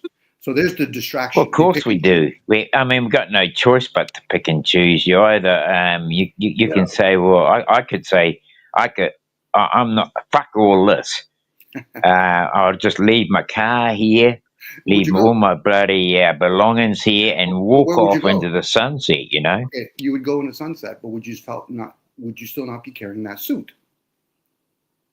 Well, I have to walk off naked, to not be a party to any of it, wouldn't I? No, you'd be naked, but you'd still be in that suit. Where I'm going with this, Dean, is we do have choices once we become aware. When we say we don't have choices, that's defeatism. We do have, and it could be many choices, but once you become aware, okay, that's the direction I'm going to go today. In the next moment, I'm going to go there. I'm not. There is no perfect system here, especially from the perception of a mortal. I understand what you're getting to. Thing is, it doesn't matter which way we go. We're going to have a system to run by. Yeah. Then you can talk about attitudes. Our attitudes could play a role in all of that. Sorry, go ahead, Dean. Yeah, no. I mean, I don't mind you butting in. It's part of conversation as far as I'm concerned. But actually, I just think that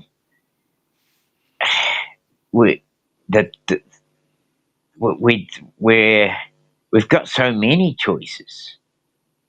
That it's hard to pick which is the right one, right? Well, it could be right. Let's use the word right, but it is a choice nevertheless. As we get older, our generation and your generation, a little bit older than mine, had lesser choices to make. Today, people are being bombarded with all kinds of choices. If a person doesn't have discernment, or at least know where they stand, or feel comfortable in their skin, they're going to gravitate to everything, and then feel confused, and then start picking. Of course.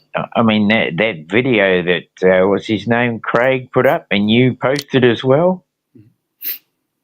I've already started it, and I shared it over to my Telegram so I can go back to it, right? Because it's got a lot of information there that I can look at and make a discernment about, my what do you call it, cracks in my that have allowed leakage from my spirit, right? Mm-hmm.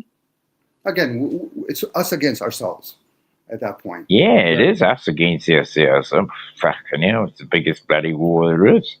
Yeah, it can be perceived as a war, or just a clever little game. Somebody's trying to put a spoke, like a little stick between your spokes. So when we go, I'm using this as an example, when we go or I go into a grocery store, I have choices, whether I become aware that which one's the lesser of all evils in this grocery store. But I'm aware that each of those, like shelves, those are distributors. So I can't really blame one without blaming them all and then blaming everybody else that's in the store, if I'm going to play that game. If not, then I have to take accountability. So now I've chosen to have comforts. And my comfort is I just came from my car to the parking lot to the grocery store. Is the prices going to go up? Yes. Once I've allowed myself to be dependent on some other outside source, I'm going to be dependent. Now, people might not agree with that or be disappointed with that. It's okay, no problem. You're allowed to air out your grievances, but you're still going to realize you're still in the system, right? Yep. Now, some people, what they'll do is, this is where dogmas come to play. They want to cult up with each other. Let's do religion, and then let's do state. Because we think if we're a democracy, it will change the system. No, you'll just have a different, you'll just have a different way to perceive how you want to crack that egg. And it's not just one way or the other. So if I'm Islamic, okay, that's just another way. What about if I'm not Republican, communism? It's just another way. It's just another way. But this is where people start playing the other distraction. It must be right or wrong. Okay, right. Why would I say that? No different when somebody says you have rights. Why would you say that? Well, Dom, I have freedom of speech. Why would you say the word freedom and speech together? Again, this is me, Dean. I understand, Dom. I understand that. Look, you're defining the irony that I laugh at. Right? That's the reason I laugh. I'm not laughing at you. I'm only laughing at the irony. Oh yeah, to me, I'm okay with that, Dean, because to me and you, it sounds like when I'm hearing you, we choose to laugh at it. Other people choose to be angry. Other people choose to be sarcastic. Other people choose to be obnoxious about it. If you choose to play all of those things and don't become a professional, then you'll better grasp when you're communicating with different people. But some people, it's my way or the highway. I'm a Christian, that's the way it is. I'm angry, that's the way it is. I believe in nationalism, that's the way it is. I said, okay, so you're missing quite a bit of the picture. But yet, like a lot of people, they speak in vain. I hate the system. I hate the government. I hate religion. I said, those are just words at that point. Because there's nothing, dare not somebody do a little pushback, hopefully if they've done it to themselves first. It's always fun when I do a little pushback on the words and then the person gets all upset. I said, wait a second, I'm pushing back on the word, not you. So of no concern to me. I would have to get to know, in this case, I'll use you, Dean, is Dean, the being that experienced 70 couple years in that form. I don't know. That would be arrogant on my part to think I understand Dean, but I do understand me. And I don't mind sharing out loud. But unfortunately, most people are being culted up. They're assuming when I talk that I'm trying to cult up. I want them to cult up with me. That's of no interest to me. I'd be like Forrest Gump. Okay, I've just chosen to stop running. And then people say, "Well, what are we going to do?" And I say, "I never told you to follow me."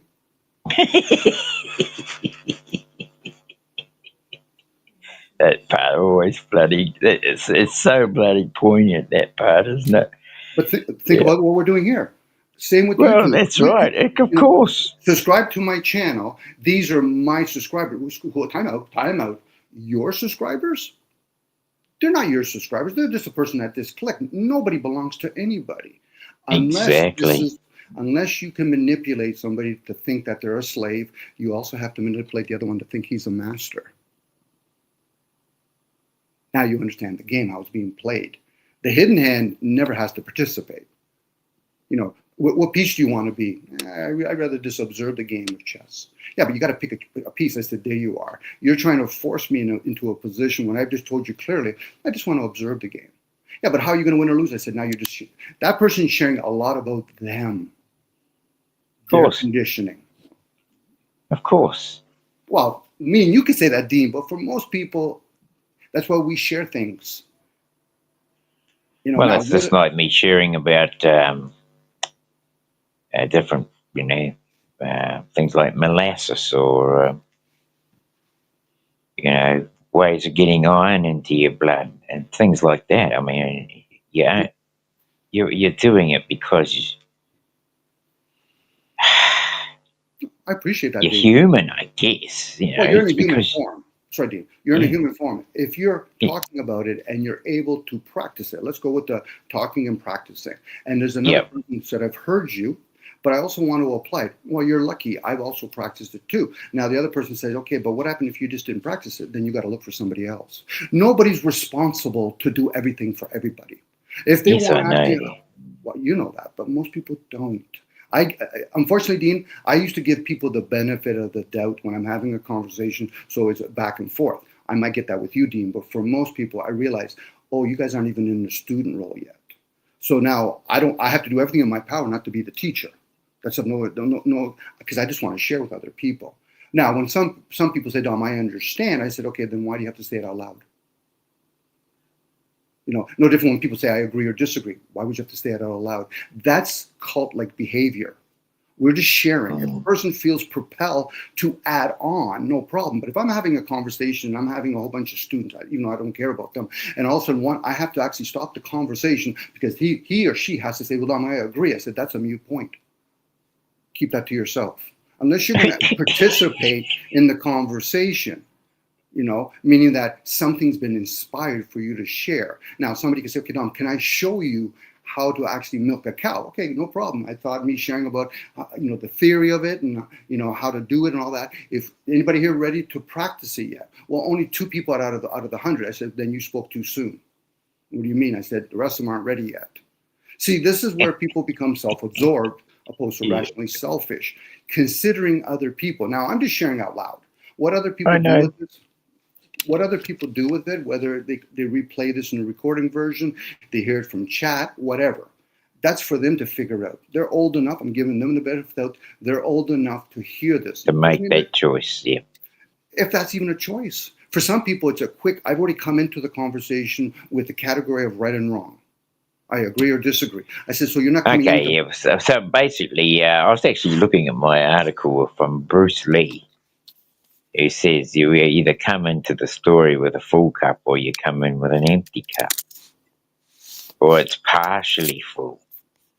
And I'm guilty of that bloody procedure so much. because it's very hard, and it gets harder the older you get, to not want to draw on your past experience. If you go, it's like he said, if you want to learn a new skill, you first have to drop all your knowledge of the old skills that you've been using to take on the new skill. Mm-hmm. So for me, I've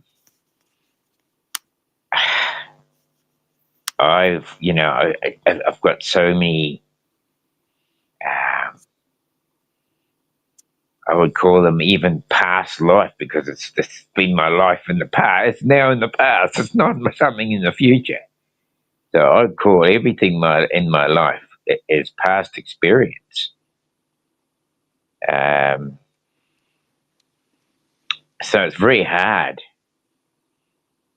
to go into a conversation without having that past life experience flooding into your mind about how you did it, or how what happened when you were involved. So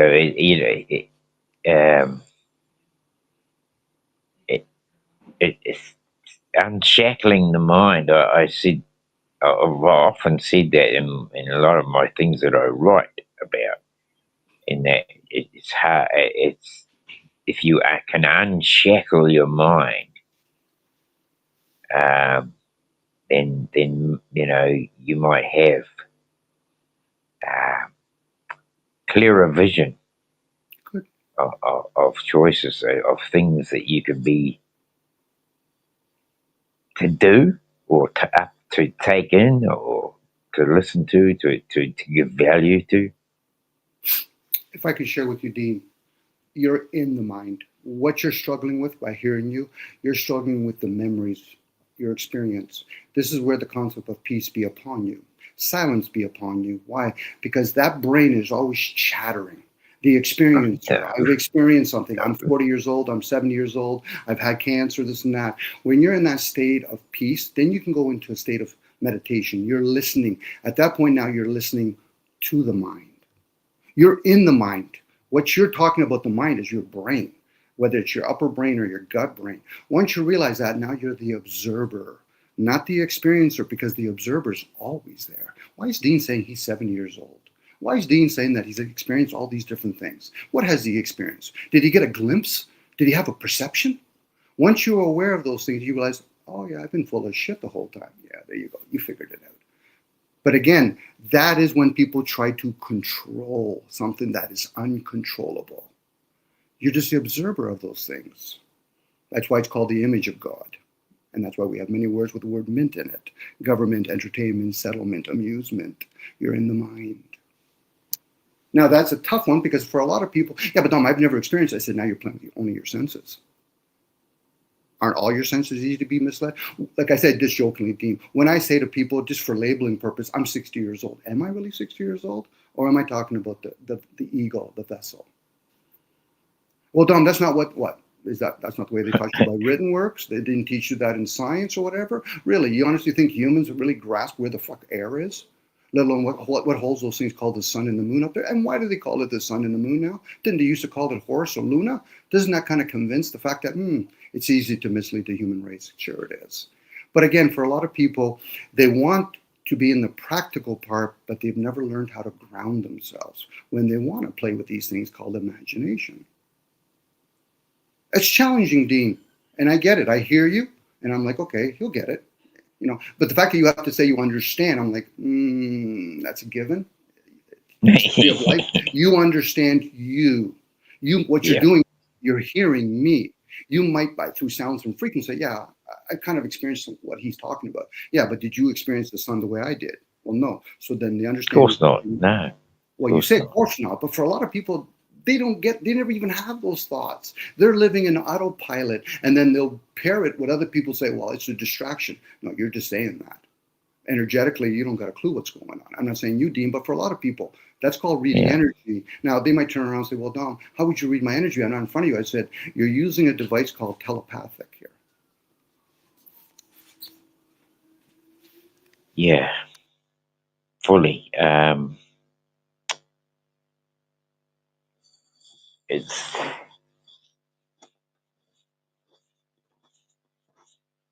I mean, I'd like to think that I had zero.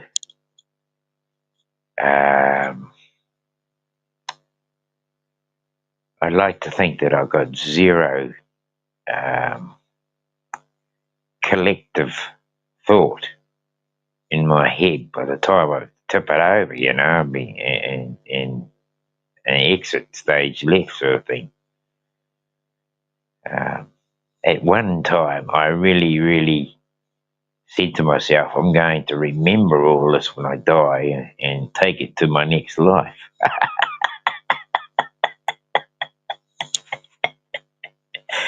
It's so bloody funny.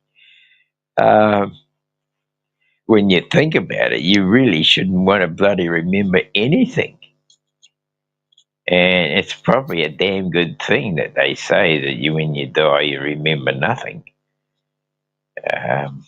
Well, that would be a struggle for me and you, because then we would have to remember Judith and Marlene. I'm like, okay, so I'm with somebody else now in another lifetime. I could be in an Indian form, but I'm remembering when I was in New Zealand or in Canada as Dominic and Dean, having a relationship with Marlene and Judith. That would be very confusing, especially when you try to explain that to other people. It's like, oh, no, I don't believe what you're saying. There you go. You still believe in Jesus and soccer tapes. You know, at that point, I might as well tell everybody I saw an alien. You know what it is? I looked in the mirror. I saw the alien. It was me. Yeah, I mean, I could do that now and just do something like say, oh, in my last life I seen such and such. And I mean, even just talking about, say, like a half penny, to other people, that's a lifetime past. You know, it's a whole past generational. In peace, the groove. In the groove. What was I going to say? Oh, cherry gelato.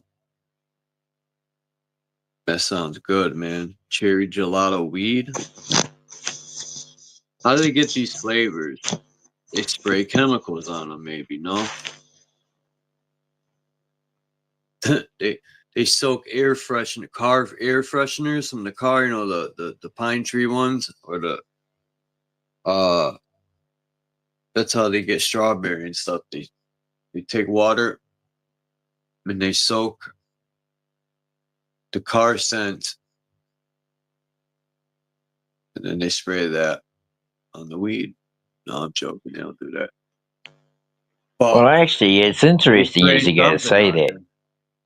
How you gonna get weed to smell like cherry gelato? I don't know. I mean, the thing is, to me, is it's probably put into the water that fed the plant. Ah. Huh. Interesting.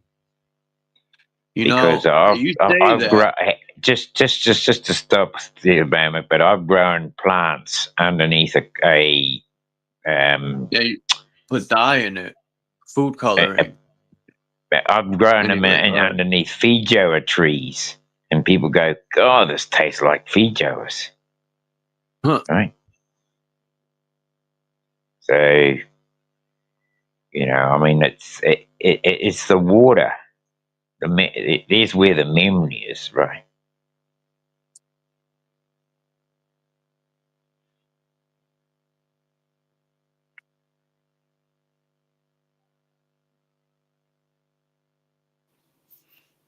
Water has memory. Sure does. So does what we call skinny water, called air. But again, it'd be one of those things. How would we, Dean, explain to others the origin of Wi-Fi and how it works, like how it really works, opposed to how we're just using it? I'll tell them like this. I'll be like, the origin of Wi-Fi is you. You are the original tower.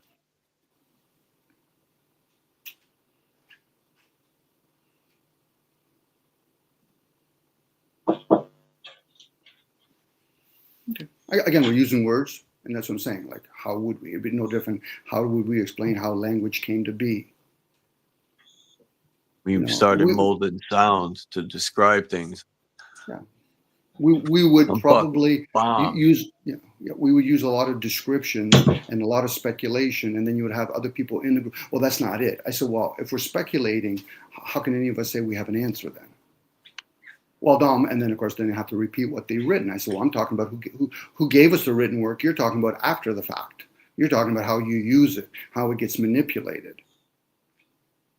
You know, we got a species that think that frequency should only, when they play music, should be just 440 or 432, let alone understand what 440 means, let alone what 432 means. I don't even know what fucking 432 means. Like, there you go. What the fuck? Now, there's energy behind each number. It's kind of like tapping music. Go ahead. What are you measuring with the 432? Just the sound's fucking frequency? Well, you're using a language called numbers to try to describe something that's called sound. So 4 was usually the energy of time. 3 is the trinity. 2 is duality. You add it all up to number 9. That's the spiritual meeting the material. Number 4, time, with the 0, all-encompassing energy. It adds up to number 8. That's the material.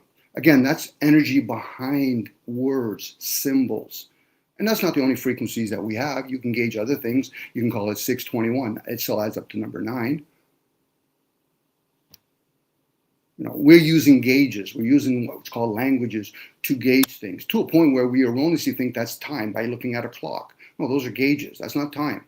The sun and the moon are science. Neither one are time. The distance between us and the luminaries is where people start talking about time and space. And if they understand people created then fucking time to measure day and night, the light. That's it.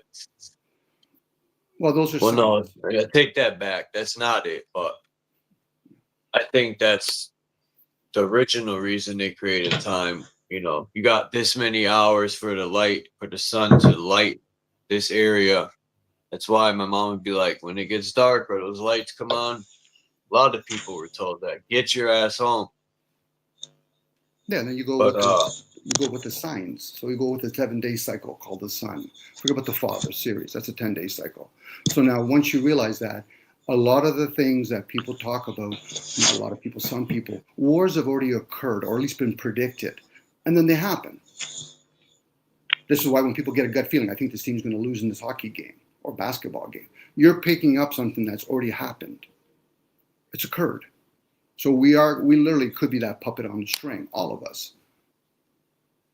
Now I say could be because like most people, oh, Dom, you can't give me the answer. I said, really? You're looking for answers? I'm giving you possibilities. If you really think you don't have answers, then where the fuck is there? Where's there? Where's thoughts? Where's the thing called the light? Why is it called a near-death experience? A near-transformation experience? Well, Dom, I don't believe in all that stuff. Really? You don't believe in that, but you'll believe in a story that somebody wrote a long time ago? Regardless of what it is. It could be the Constitution, or it could be the story of Muhammad or Socrates. Those are stories. Good stories that they may be, but how does that apply today? This is where people have to learn to truly be grounded when you want to entertain these ideals. Well, it doesn't serve me at all. So then what? You just want to be entertained, which is no problem. TV does that. Music does that. Everything does that to a certain point. Those are distractions, by the way. All of them are distractions. Even though you might become good at it, dare not understand. Some people do when they play with music. The difference between Baroque music opposed to Bollywood music. And then they give us technology like turntables. Who gave us that technology? It's not human origin. Humans are the beasts. They're like giraffes and elephants. Do you see elephants and giraffes building bridges? Well, no. It's the being part that's in us. And it's making transformation. Will it come at the cost of the human form? Yes. And I heard you talk about it earlier, Dean. Things have shifted. We're in a different age now, and the frequency from some of this technology is going to do a beating on the human body. Now, humans might bitch and complain. I said, I'm pretty sure you didn't have a problem when you were eating animals and cutting down big, majestic trees. Well, Dom, that's different. Really? That's different now? Or are you so caught up in your excuse behavior?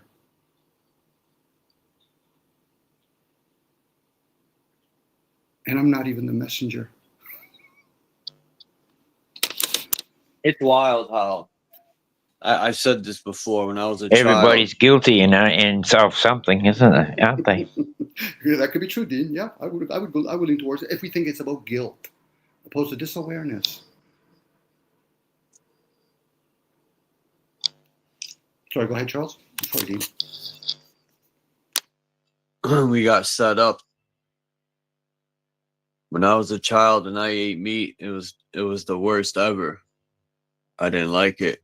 My body didn't like it.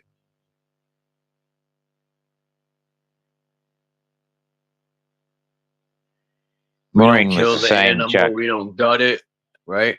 Most people wouldn't even know how to gut an animal. You know, prepare it for a meal. That, not let alone hunt the fucking thing down, right? People just go to the store and buy it, so they don't see the wrong in it.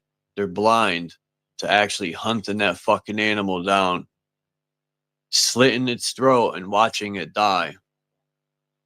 They don't see that part. They just eat it. So yeah, that's called no responsibility, isn't it? they don't see what goes on when the animals are lined up and there's some fucking psycho narcissist that's beating the animals and fucking plugging them in the head with that fucking thing. I've watched videos because I wanted to see for myself, and there was cows going through the thing, and the fucking cow seen his boy in the front get his wig split, and the fucking cow jumps out of the thing and bolts, tries to get away. So seeing that, they can't sit there and say that the animals are dumb and they don't feel pain because that's a crock of shit.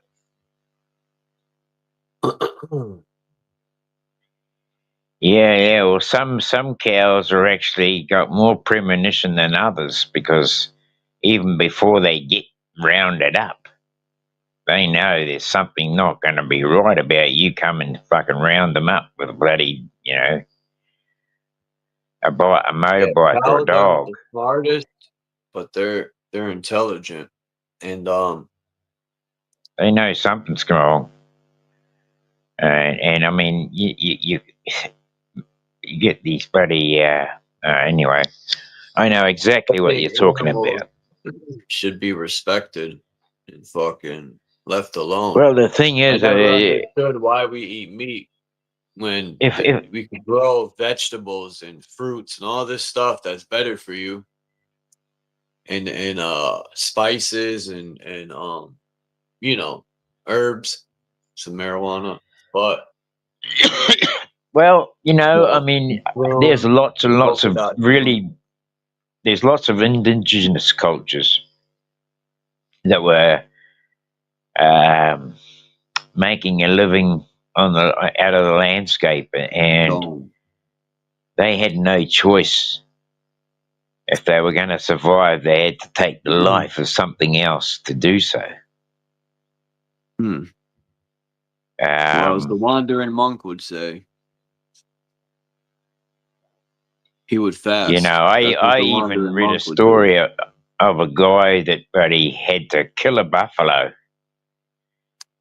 and he knew that there was a blizzard coming. He could tell by the way the weather was coming that there was going to be a blizzard, and he killed a buffalo, but not to eat the bloody thing. He killed it so he could survive. For the leather. Yeah, the No, leather. He crawled in no, it. he Like, killed it. He killed it so he could gut it, take the guts out, and climb into the body. Yeah, like this guy did in the movie. What was that? Ace Ventura. What's that dude? I always forget his name, man. Anyway, I forgot what movie that was. Anyway, go ahead, Dean. I'm gonna get a but picture. he had to kill an animal to climb into its body to keep warm. Fuck that. He was supposed to become a permanent example for making a mistake and going out in the wilderness with no jacket. And well, he had a jacket on. He had everything. He had all that stuff on. He had a a beaver skin coat and gloves and all that sort of stuff, but he had no defense against being snowed in. It snowed over. You know, like you're talking like some of these. How many feet of snow can you get on a rooftop, right? You know, You ever you watch could, an animal die? of course I have. I've been involved in taking its life.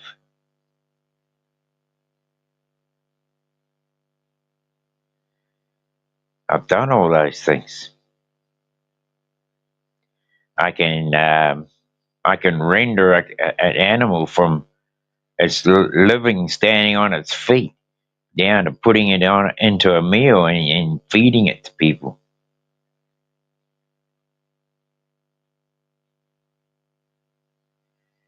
I'll get hated for it too.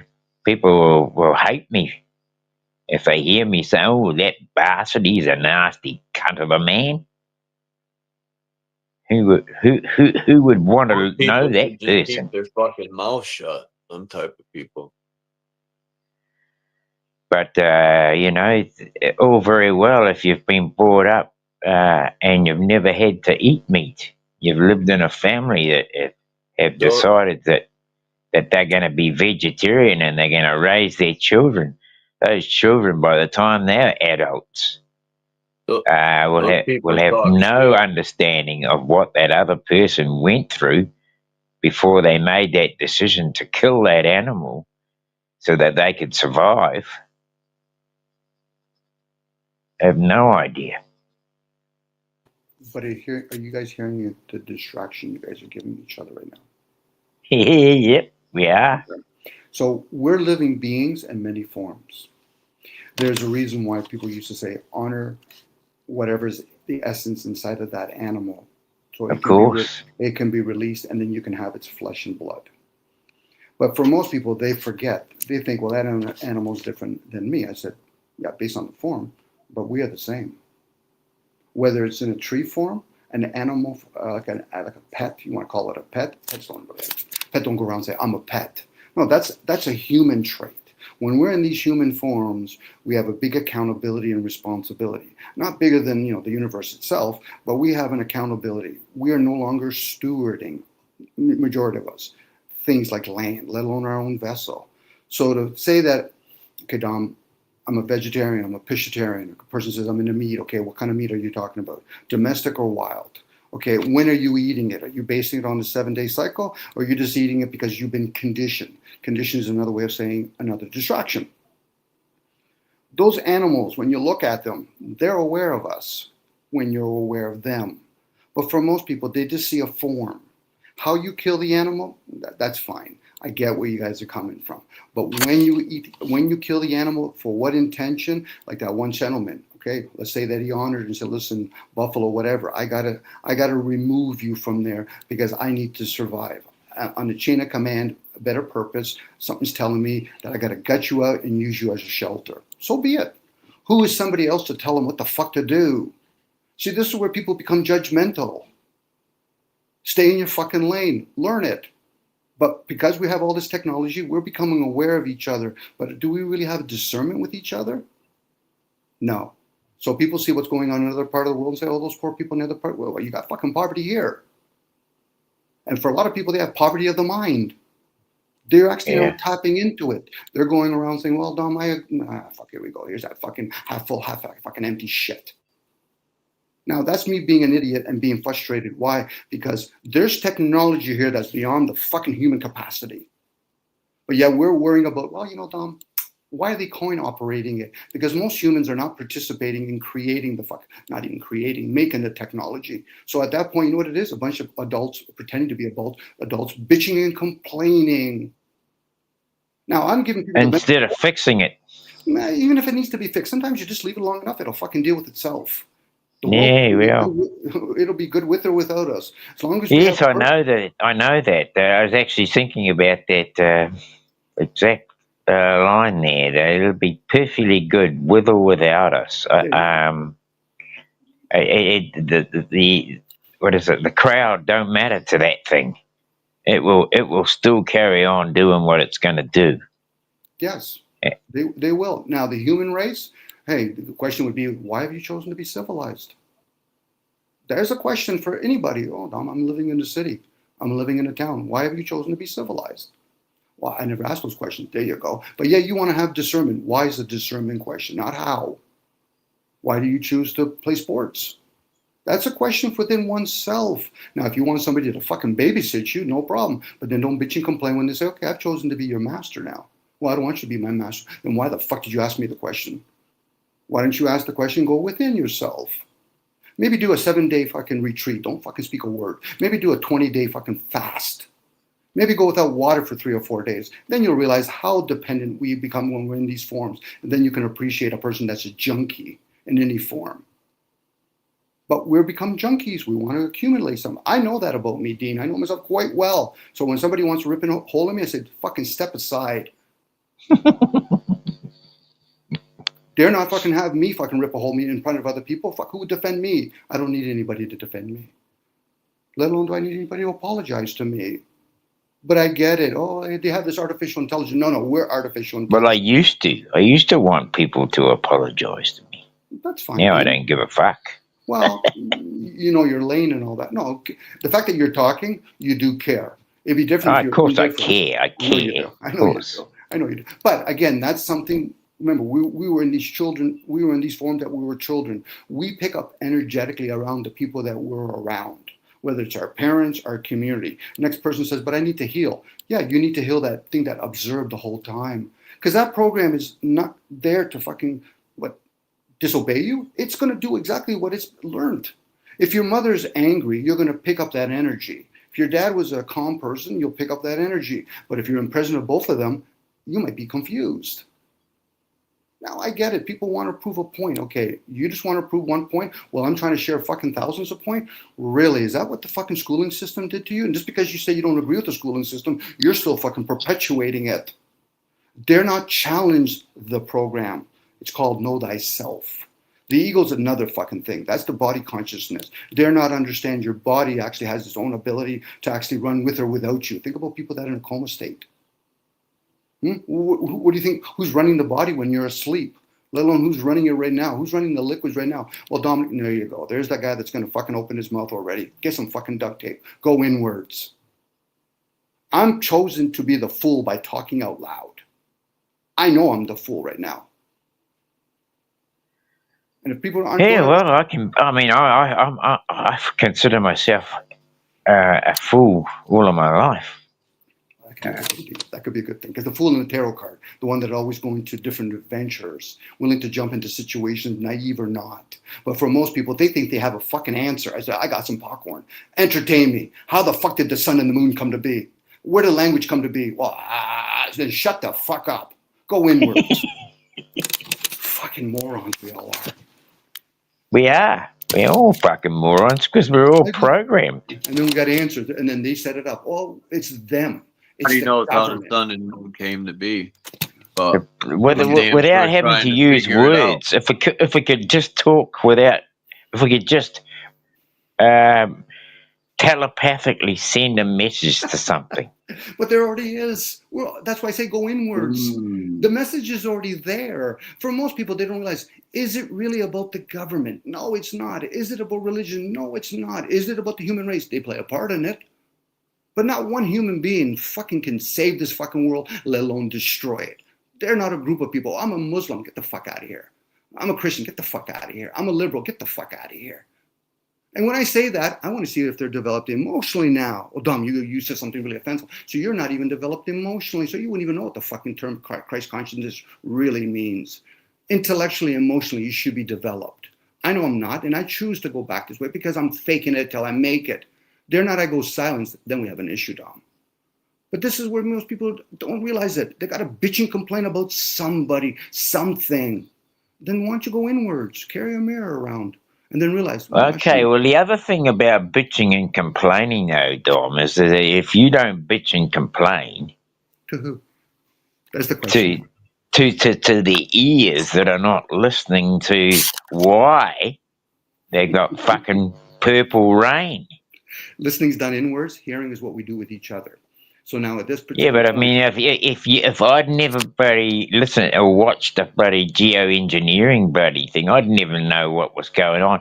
Most of the world, people living in fucking cities, don't even know that there's geoengineering going I'm on. pretty sure there's a lot of things going on deep under the soil in some faraway jungle that me and you aren't aware of. Dean, look. But if I had never, buddy, you know, if I don't go and look into it, I'll never know. Yes, and is it saying that? Oh well, it doesn't fucking matter. We don't have to worry about it because whatever, we're all gonna fucking die anyway. Well, you're using the correct term. It doesn't matter. It's a physical thing. It doesn't matter. It's going to expire anyway. For most people, Dean, what they do is they become knowledgeable. They know of this stuff. We're living in an age of information. Most people are going to lean towards Christ conscious ignorance. They're not going to have discernment. They'll have knowing, they'll have knowledge. This is the morons that say shit like, you know, knowledge without any action is fucking whatever. I said, you're a fucking asleep, you moron. It's about discernment. How does it serve you to know there's poverty in the world? How does it serve you? And that's being self-absorbed first. And then you can start thinking, okay, well, do other people... Well, how does it serve me to talk about geoengineering? The fucking burden. It serves me because I'm not... I don't think that I've got the right to know about something and not be able to share that. You are sharing. No, Dean, you are sharing. I appreciate it. When we're sharing with each other, opposed to trying to prove points, it's a great thing because then other people have a choice on their own whether or not they want to take it in, go with it, whatever. But for some people, they think there's a clear-cut right or wrong. I'm like, okay, that's nice. Stay in your fucking lane. Carry on.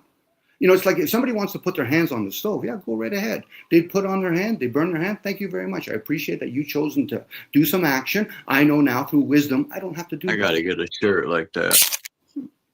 But for I want to create my shirt. I just been talking about creating a shirt with that concept. People keep touching the hot stove, looking for a different result.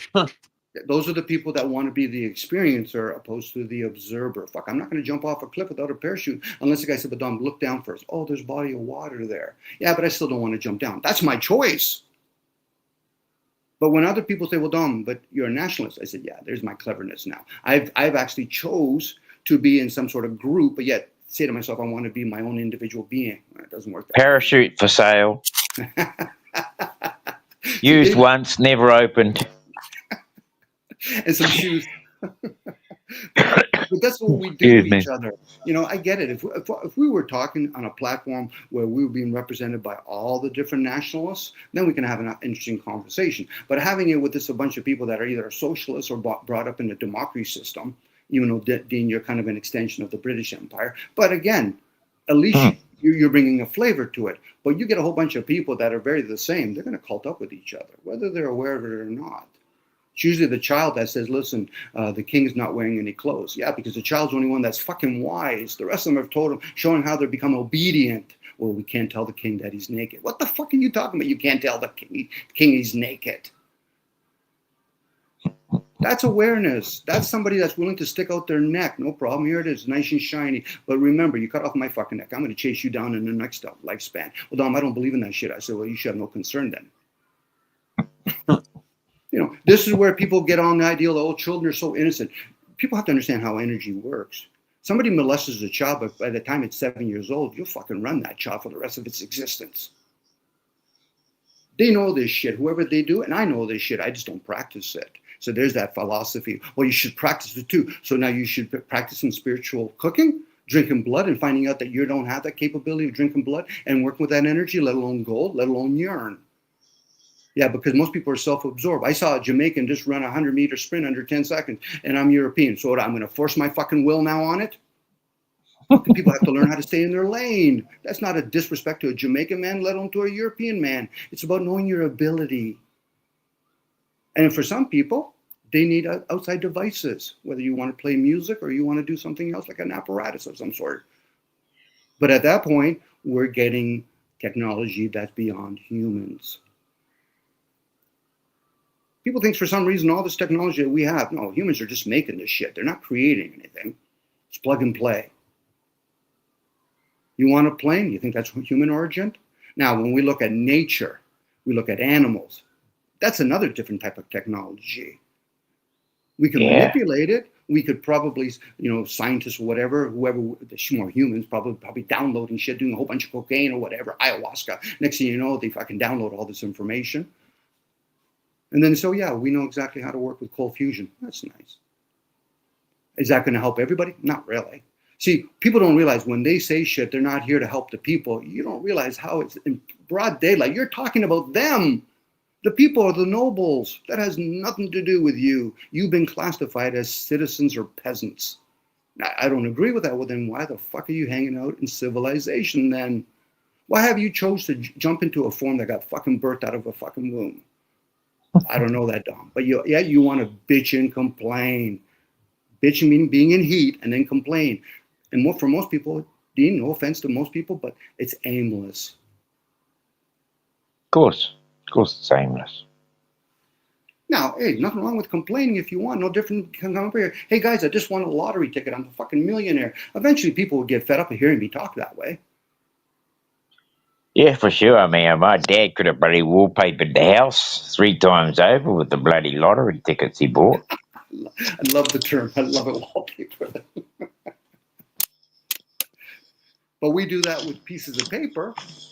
Fiat currency. You bring that to a tribe. Come back to us in a week. We'll see what we can do with this piece of paper. You other natives have given to us. We give it to our animals. It doesn't do nothing for them. We try to line our boats with it. It doesn't do nothing for us. So I guess it's useless to us. But for most of us, the reason why people, in this case, fiat currency work is because we've been conditioned, as most of us now are using Wi-Fi and cell phones. We don't realize how much we're the frog in the water.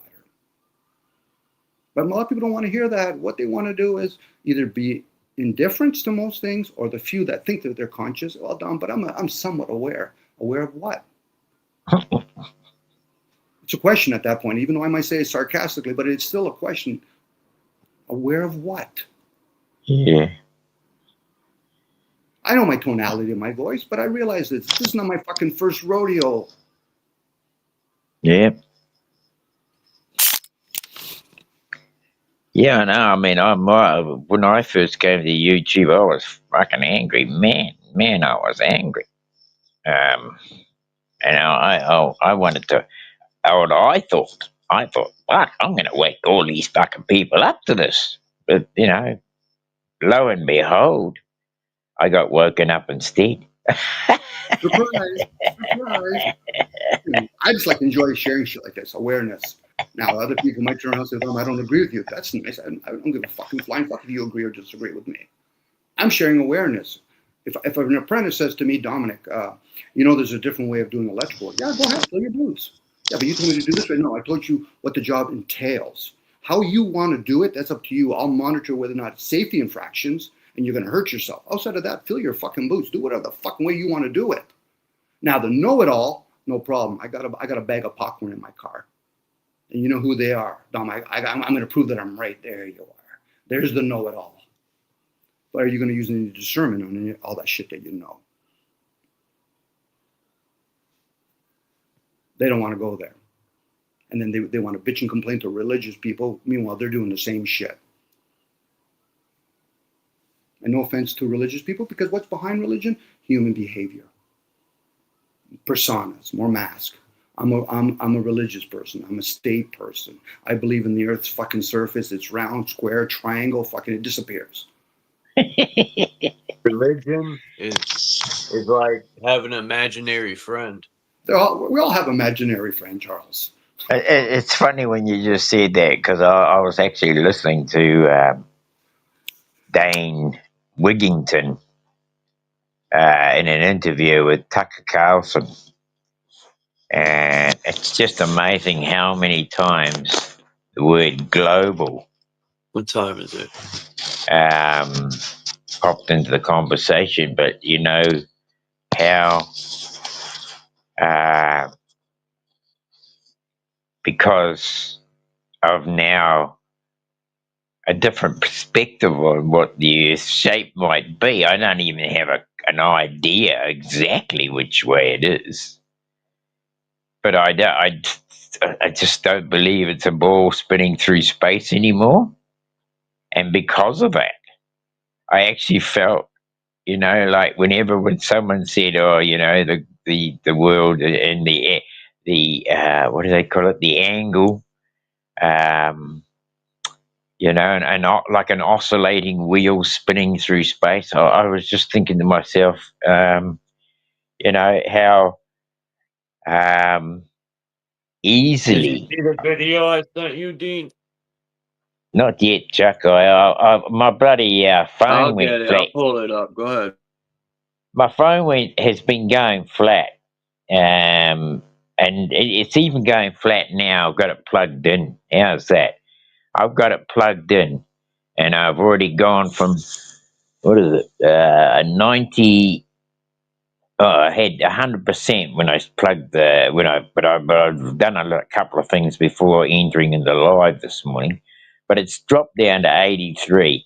It's gone down 7 notches, 7% in the last 10 minutes, and at the rate that it's dropping, I would say it's going to be flat before I'm going to get to watch a whole lot of other stuff.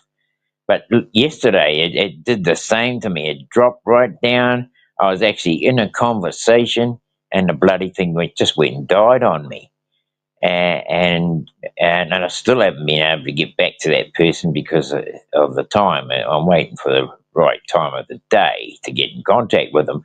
But the thing is, I went out into the car, and I got in the bloody car, and I put the car on auxiliary, and then I plugged the bloody phone in, and even watching a whole video, the car charger actually charged my bloody phone. But the power supply here, you would think 240 volts would be able to keep up with a bloody phone charge, right? But it can't. It will fucking fall away. Whereas a bloody 12-volt battery in a bloody car will keep the bloody thing going and charging it while you're in video mode. It's just fucking out the gate. What? What's happening, Dean, is whether it's a cell phone, it happens with drones, well, probably more with cell phones. When you're charging it and you're using something like Streamline that takes a lot, it's harming and killing the cells of the battery that much more. So it's not going to hold. It'll give you 100%, but you would have to go into the apps and find out in its programs what it's really at. At this point, you probably degraded your phone's battery, so it'll probably need to be charged that much more. And eventually some people say, fuck it, I'll just keep it plugged in all the time.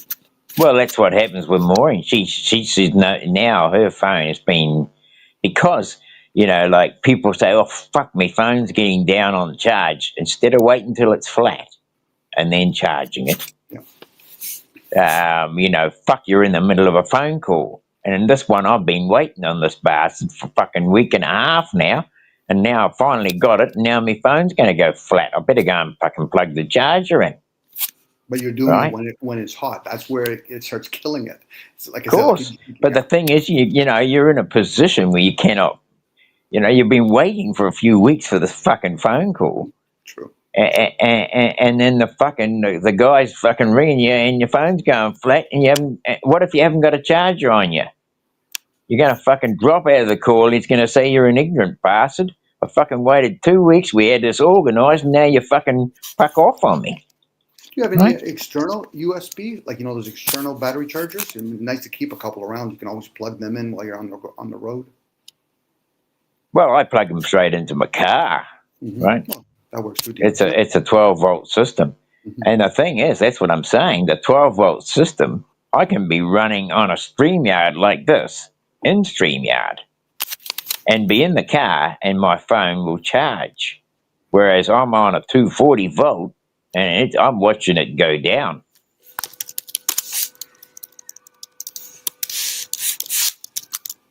And it's charged. It's plugged in. It's plugging in and charging. People say, oh, it's fucking bad for you. You're fucking yourself and all that sort of shit. Well, yeah, I could believe that. Like you say, I could really believe in fucking anything. Even this. The one video I sent was that the guy was actually talking about that, how we have actually, we're kind of like batteries, or the analogy of a battery. And some of us, we're not fully charging anymore, or we're not capable. Think about how the body loses its elasticity, for example, for a lot of people. So for us, there's a good chance us not sleeping a lot, the dopamine that we get from everything, not just from internet. We get dopamine from collecting stuff. You could be sun gazing all the time and probably be taking in a lot of dopamine. Good picture, Chuck. Sorry. Is it healthy? It depends on the amount that we do with each other. For me, I know I abuse my body, so it's not like I'm not going to be surprised if somebody said, Dom, are you going to the doctor to see if you're diabetic? Telltale signs I already know I am. And if I'm not willing to change some of my habits, then it's a moot point at that point. To know about something and not have... I don't think you're a diabetic, though, are you? I could be. Yeah, well, that's what Maureen said to me. Are you a diabetic? Because sometimes I get problems with the old ticker. I think I've got angina, right? But my brother died of it, and my father had it. My mother, she had a heart attack, so I think it's pretty fucking likely that's going to be fucking part of the deal. But she said, I said, "Go get me a barley sugar," and she says, "Why is it that you're needing sweet things?" And I says, "Well, it's not always that, but I've been told that barley sugars have got glucose in them, and glucose is what helps to pick your fucking body up." And then, of course, I had one of these bloody attacks the other day. I thought, oh, well, fucking time to fucking roll out the fucking coffin. I think just fucking just about ready to jump in the fucker, right? And so she got me a barley sugar. Well, that didn't bloody work. And I cracked a raw egg and swallowed that bastard because I thought I needed something. And that didn't work. And I was thinking, I was just going through the list in my head of all the different things I'd heard that might be able to pull me out of this fucking, where my heart's going fucking 90 to the dozen and I can't fucking stop it. And I'm thinking it's going to jump out my fucking chest any second. And I was just, your mind just goes fucking rife, fucking trying to think of all the fucking things that might be able to fucking pull you up on what it's happening. Some of it's physical. Some of it's physical, Dean. Some of it's environmental. Yeah, well, I was out. I had the big sledgehammer and I was fucking driving some posts, some steel posts into the ground, making up I'm trying to make a new garden. A new cage around my garden to stop the birds from getting in. But, I haven't got the physical strength to wield that fucking sledgehammer like I used to, right? I thought I was just as strong as I used to be, and I got up on me fucking thing and I grabbed the fucking thing and I started hammering away. And then I realized, fucking hell, I have lost my strength. I'm not even able to do this anymore. And after the second one, I was fucked. And I was thinking, holy shit. And then I just, because of that, I got down on the ground, I sat down, I thought, oh shit. And then I realized, oh fuck, this is more than that. So I staggered inside and asked Maureen for help. And so anyway, he's saying, well, I don't know what to do. And I said, well, I was just sitting there thinking, and it just popped into my head, get some cayenne pepper. So I said, go and get me some cayenne pepper and a teaspoon, and just dip it in, and I'll touch it on the tip of my tongue. So that's what I did. And whew, man, that was quick. It actually stopped the pain that was shooting up through my neck. It was going up through my aorta. My right arm was almost in pain where I could feel it right down to my fingertips.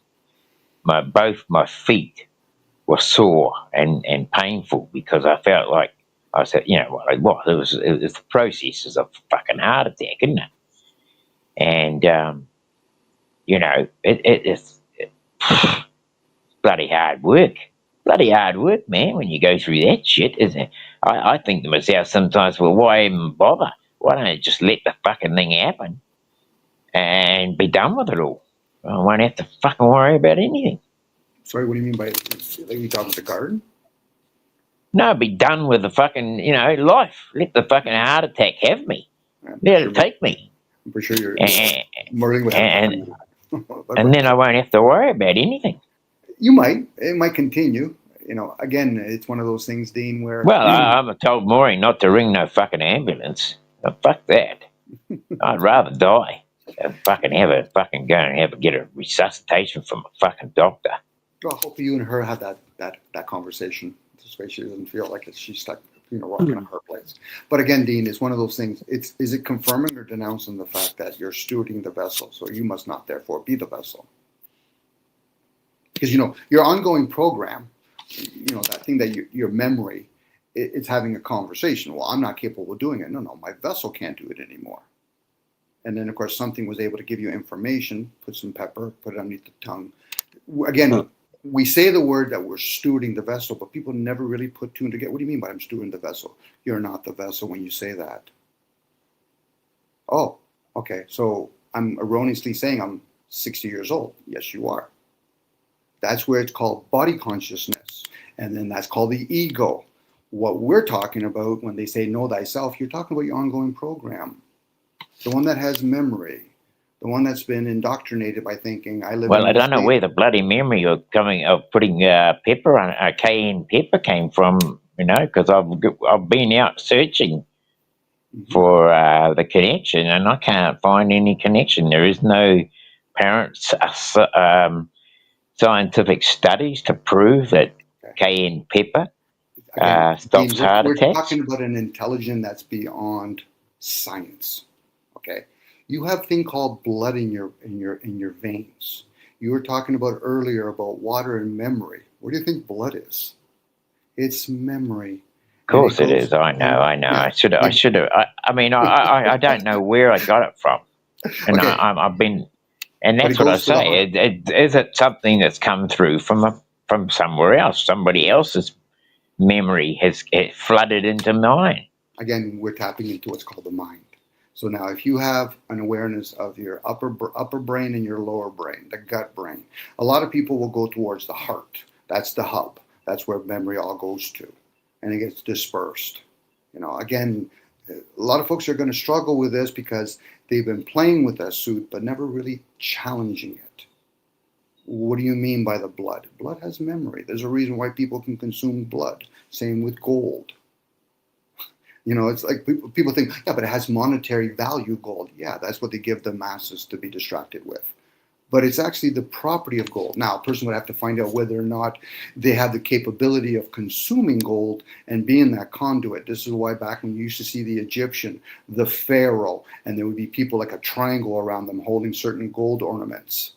Well, they have colloidal silver when gold does the same thing, right? There you go, Dean. You got it, Dean. You got it. Colloidal silver. There you go. You've got it. You know, but unfortunately for a lot of folks, they're not even aware of that. So it's nice, at least they become aware. So then and only then they can say, I have a choice now. For most people, they have distractions. They don't have choices. So once they become aware, okay, Dominic, I can't use gold, but I'm aware of gold. Yeah, and you might have an offspring that can. So you pass it forward. See, most people are self-absorbed. It's, if I can't do it, then therefore nobody else. It's not about you. If it was solely about me or you, Dean, then we would say, okay, then we wouldn't have cars, we wouldn't have tractors. Because why? Because that's coming from somewhere else. Right. You know, same with the technology now. And most people don't realize, well, how did the cell phone come to be? Well, regardless of how they know how it came to be, most of us are using it. It's like us moving around on the Earth's surface will actually dictate the clouds. But most people don't get that. They're like, "No, I don't believe in all that stuff." You're talking about belief or knowledge. Which one are we talking about? It's like when I always find it funny when people say, "Dom, I won't believe it until I see it." Well, if you see it, now you have knowledge. Forget about belief system. That's a stumbling block. I don't give a shit. Yeah, well, I mean, it's a bit differently. If you're moving, you're going to move the air, aren't you? And the air is going to have, action and reaction. There you go. And what do we have in common with the clouds and with water and with fire? Air, breath of life. It's always fun when somebody says it's my life. No, you're in it. You're in thoughts. You're in life. You're in the air. There you go. You're in it. No different. We're in the suit. So we're being separated from other things, but yet at the same time, those are the things that fuel us. As much as people say, Dom, I need food, I say, yeah, you can go 30 or 40 days without that, by the way. What about water? 3 or 4 days without that. But how long can you go without the air? Unless you're a deep sea diver, maybe 5 minutes? Maybe. So that means something within us. And I'm speculating when I say within us. Sorry, what's that, Charles? Is the air consciousness. There you go, Charles. That's a good way of saying it. Yeah. Well, the thing is that air has vapor in it, so it has to be conscious. I would hope so, because it's in everything. I could be in the back of somebody's trunk. I could be in an elevator. I'm still breathing it. And that's where I use the concept of love. It's unconditional. We all get it. That's right. Yeah. Now, what other people call love is obligation and duty. I love my kid. Now, that's obligation and duty shit. Don't fool yourself. Now, if you're actually showing another person's child that you love, your child will pick up that energy. How many people say, I love the air I breathe? There you go. And a lot of times you can say, I need it too. or I lack it at that point, because me and Dean have just did a whole bunch of spikes. Dean, I'm fucking slouched over. I'm breathing really hard. Yeah, Dom, you're really hitting it hard a lot. But the one thing I've told my apprentices, do you become aware that you change your breathing when you're banging the hammer? Oh, fuck yes, I know that. I've actually been watching myself lately. Dom. I got to jump off here and how I sometimes hold my breath with certain things because I'm trying to give it the extra oomph, And then that's where you get tired more. See, as we get older, we become, I can't say most people, but let's say I have to do another thing, but meanwhile I'm doing this one thing. I'm already splitting my attention. So now I'm being impatient, or I'm not being in the moment. I love it when Charles says being present. But if I'm present, my breathing does not alter. It's just a very constant breath. Where other people, or even in myself, and there's other situations, I'm over breathing, or I'm already a shallow breather. So that I'm already susceptible if I'm doing.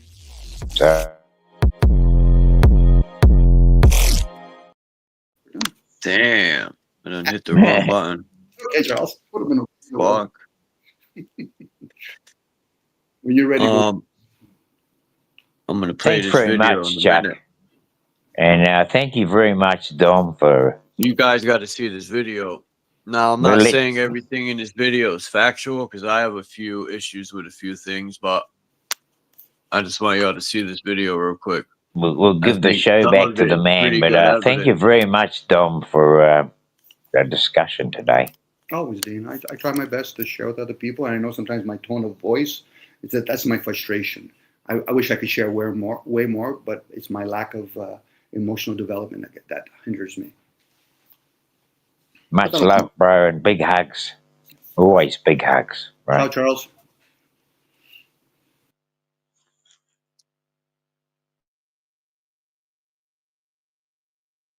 Damn, Don warped out of here. Check this out, Dean. This has some good evidence right here about what we were talking about. It's only 2 minutes and 50 seconds. And thanks to Don for coming up and sharing. Damn, I sound like a fucking school teacher, right? I'm stoned. I'm overthinking shit. It's all right, Chuck. Thank you very much for letting us up here, bro. You're giving us a platform to do it. So we really appreciate that. Thank you very much, okay? Yeah, you just carry on. I'll mute my mic, okay? If this is true, this changes everything that we thought we knew or were told by the education system and the establishment. And if they're hiding this, this changes everything. In 2016, a group of independent researchers gathered at a salt flat in Bolivia, one of the flattest surfaces on Earth. Their mission, to test something that's rarely questioned, but absolutely foundational. How far can you see before the curve takes it all away? According to the globe model, Earth curves at 8 inches per mile squared. That means objects should disappear from view beyond a certain distance, hidden by the curve. So they set out with lasers, high zoom cameras, and infrared tech. Their goal wasn't to prove anything, just to measure how far light and sight could travel in open, uninterrupted space. They placed a laser just 3 feet above the surface. According to globe math, it should have been invisible beyond 6 miles. But the beam remained visible at 10 miles, then 15, then over 20. No curvature blocked it. Next, they filmed distant buildings, boats, and islands across large lakes, sometimes 30, 40, even 100 miles away. According to the globe model, these objects should have been hidden behind hundreds of feet of Earth's curve. But the entire structure, base to top, remained visible. No atmospheric bending, no magic refraction, just direct line of sight. And then came the most damning test of all. 2 flags were set up miles apart on a frozen lake, with a third person holding a camera at the same height in the middle. If Earth was curved, the middle flag should have appeared higher due to the curve. But all 3 lined up perfectly, dead flat. Okay, so forget the debate for a second. Just know that this happened. So what do we do with this information? It's flat. They proved it. There should be this curvature that there's not. Now, here's the question. Is it that there's like less curvature than they say, but it really is curved, but like not as curvy as we were told? Or is it like there's no curve, it's completely flat? If that's the case, what the Sam Dam are we on right now if it's not a freaking marble flying around in space? That is the question you want to be asking. And if it is flat, why would they hide it from us? I can tell you the going theory is it's easier to convince people that we're from a evolution than there was an explosion called the Big Bang and we grew from a fish and we turned into humans over billions and billions of years. It's easier to convince people that it's a random chance if we're this ball in space and there's a trillion odds that you even become a planet in the first place. Whereas if you're on it, something that's flat and it's not in space and it changes everything, it's more easy to believe and understand that we were created, not the result of a random chance. So that's the going theory with why they would hide this from us. Let me know your thoughts in the comments below and follow for more.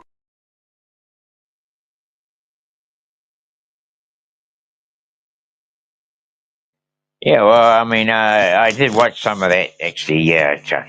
And the sound was pretty low. But I was in a discussion the other day. Somebody said to me, with your expertise and was it higher intellect, can you explain why, how you come up with the knowledge that the Earth isn't a spinning ball going through space? No curvature, that's what I'm looking for. Well, anyway, what I said was, okay, you know, we got the Nile River. It runs out in Egypt and it empties into the Mediterranean Sea. How many miles is it? I said, where does it start from? The Nile River. Where is the source of the Nile River? And you will find it's down below Tanzania in South Africa. It travels all the way up the ball, over the equator, and empties into the northern hemisphere. How does that work? We're about to see.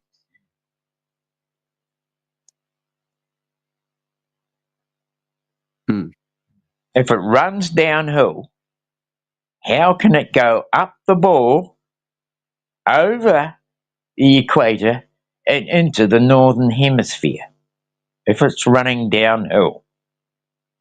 Is the center downhill?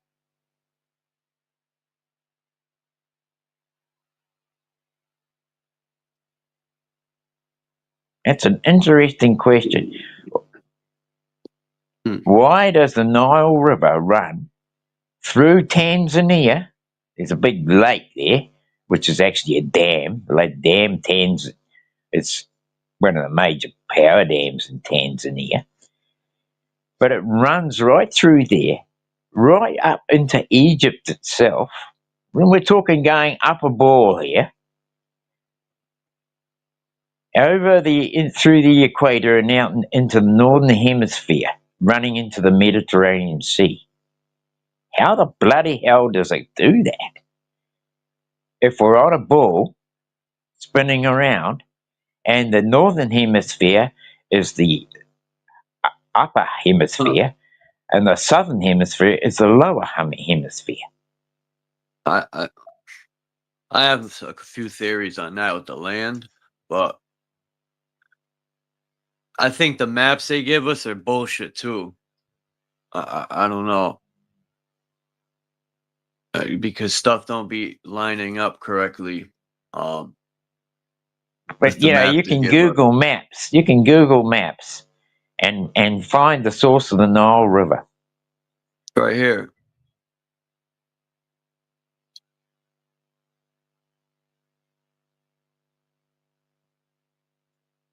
I mean, that's a dam there. It actually comes further back down, but it's traveling, according to this ball Earth theory, it's traveling uphill. And yet, we know that rivers run down. They don't fucking gravitate up. They gravitate down. You know what I think? I think a lot of rivers too, you know, look where they come from. They actually, a lot of them dump into the ocean. And they start from the top of these, what we call mountains, right? But when people have went to the top of these so-called mountains, the fucking water was coming from inside the mountain, like from in the ground, and it comes up like, and it comes down the mountain. They're natural springs that create a lot of rivers too. Yeah, of course, artesian. I mean, there are trees that artesian their own water up, and you can cut into them. There are people that scarf a tree. Next thing, the bloody thing's pouring water out. I've seen that. That's cool.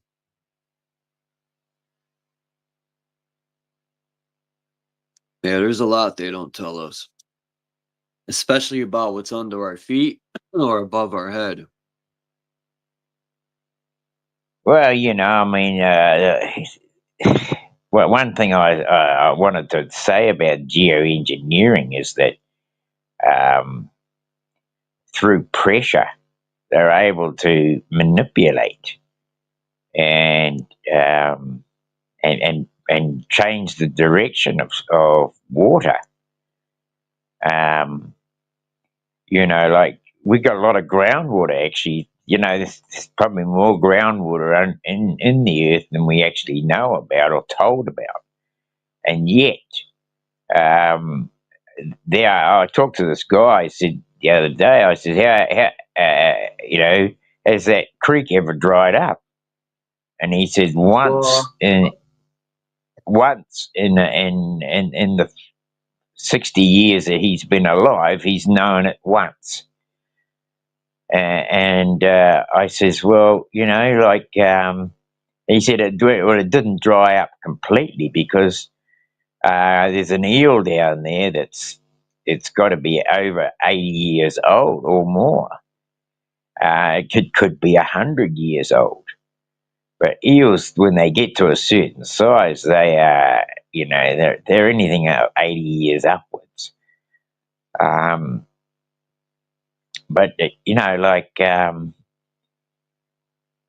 geoengineering works on pressure, and I have a feeling that not only the pressure going upwards, like Don was saying, you know, you're in the air, so the movement is going in all directions outward. Wherever you stand, you are forcing air to move. With breathing it and all that, but when you start walking in a certain direction, you're pushing the air out in front of you, and it circulates behind you and comes back in. So, you're actually creating a little mini tornado just walking through the air on both sides of your body. But, like the pressure of moving air up in the atmosphere also forces ground pressure. And these pressures are pushing water tables down into the ground, so that artesian's actually slowing down and even coming to a stop. Now, one artesian that somebody says, it's been there all my life and I'm 100 next year. You're going to say, well, the bloody thing's been running 100 years. Why is it coming to a stop now? And I just know myself that we are the weather manipulation, the pressure of such is causing things not only to be pushed away, out, up, but also down into the earth as well. So, just on that anyway. I know you want to get down out of here, Chuck, and I've got. It's after 8 now, and I want to go down to the shop. I was meant to get some extra cat food the other day, and I decided not to. And now it's going to bite me in the ass because now I have to go and get some.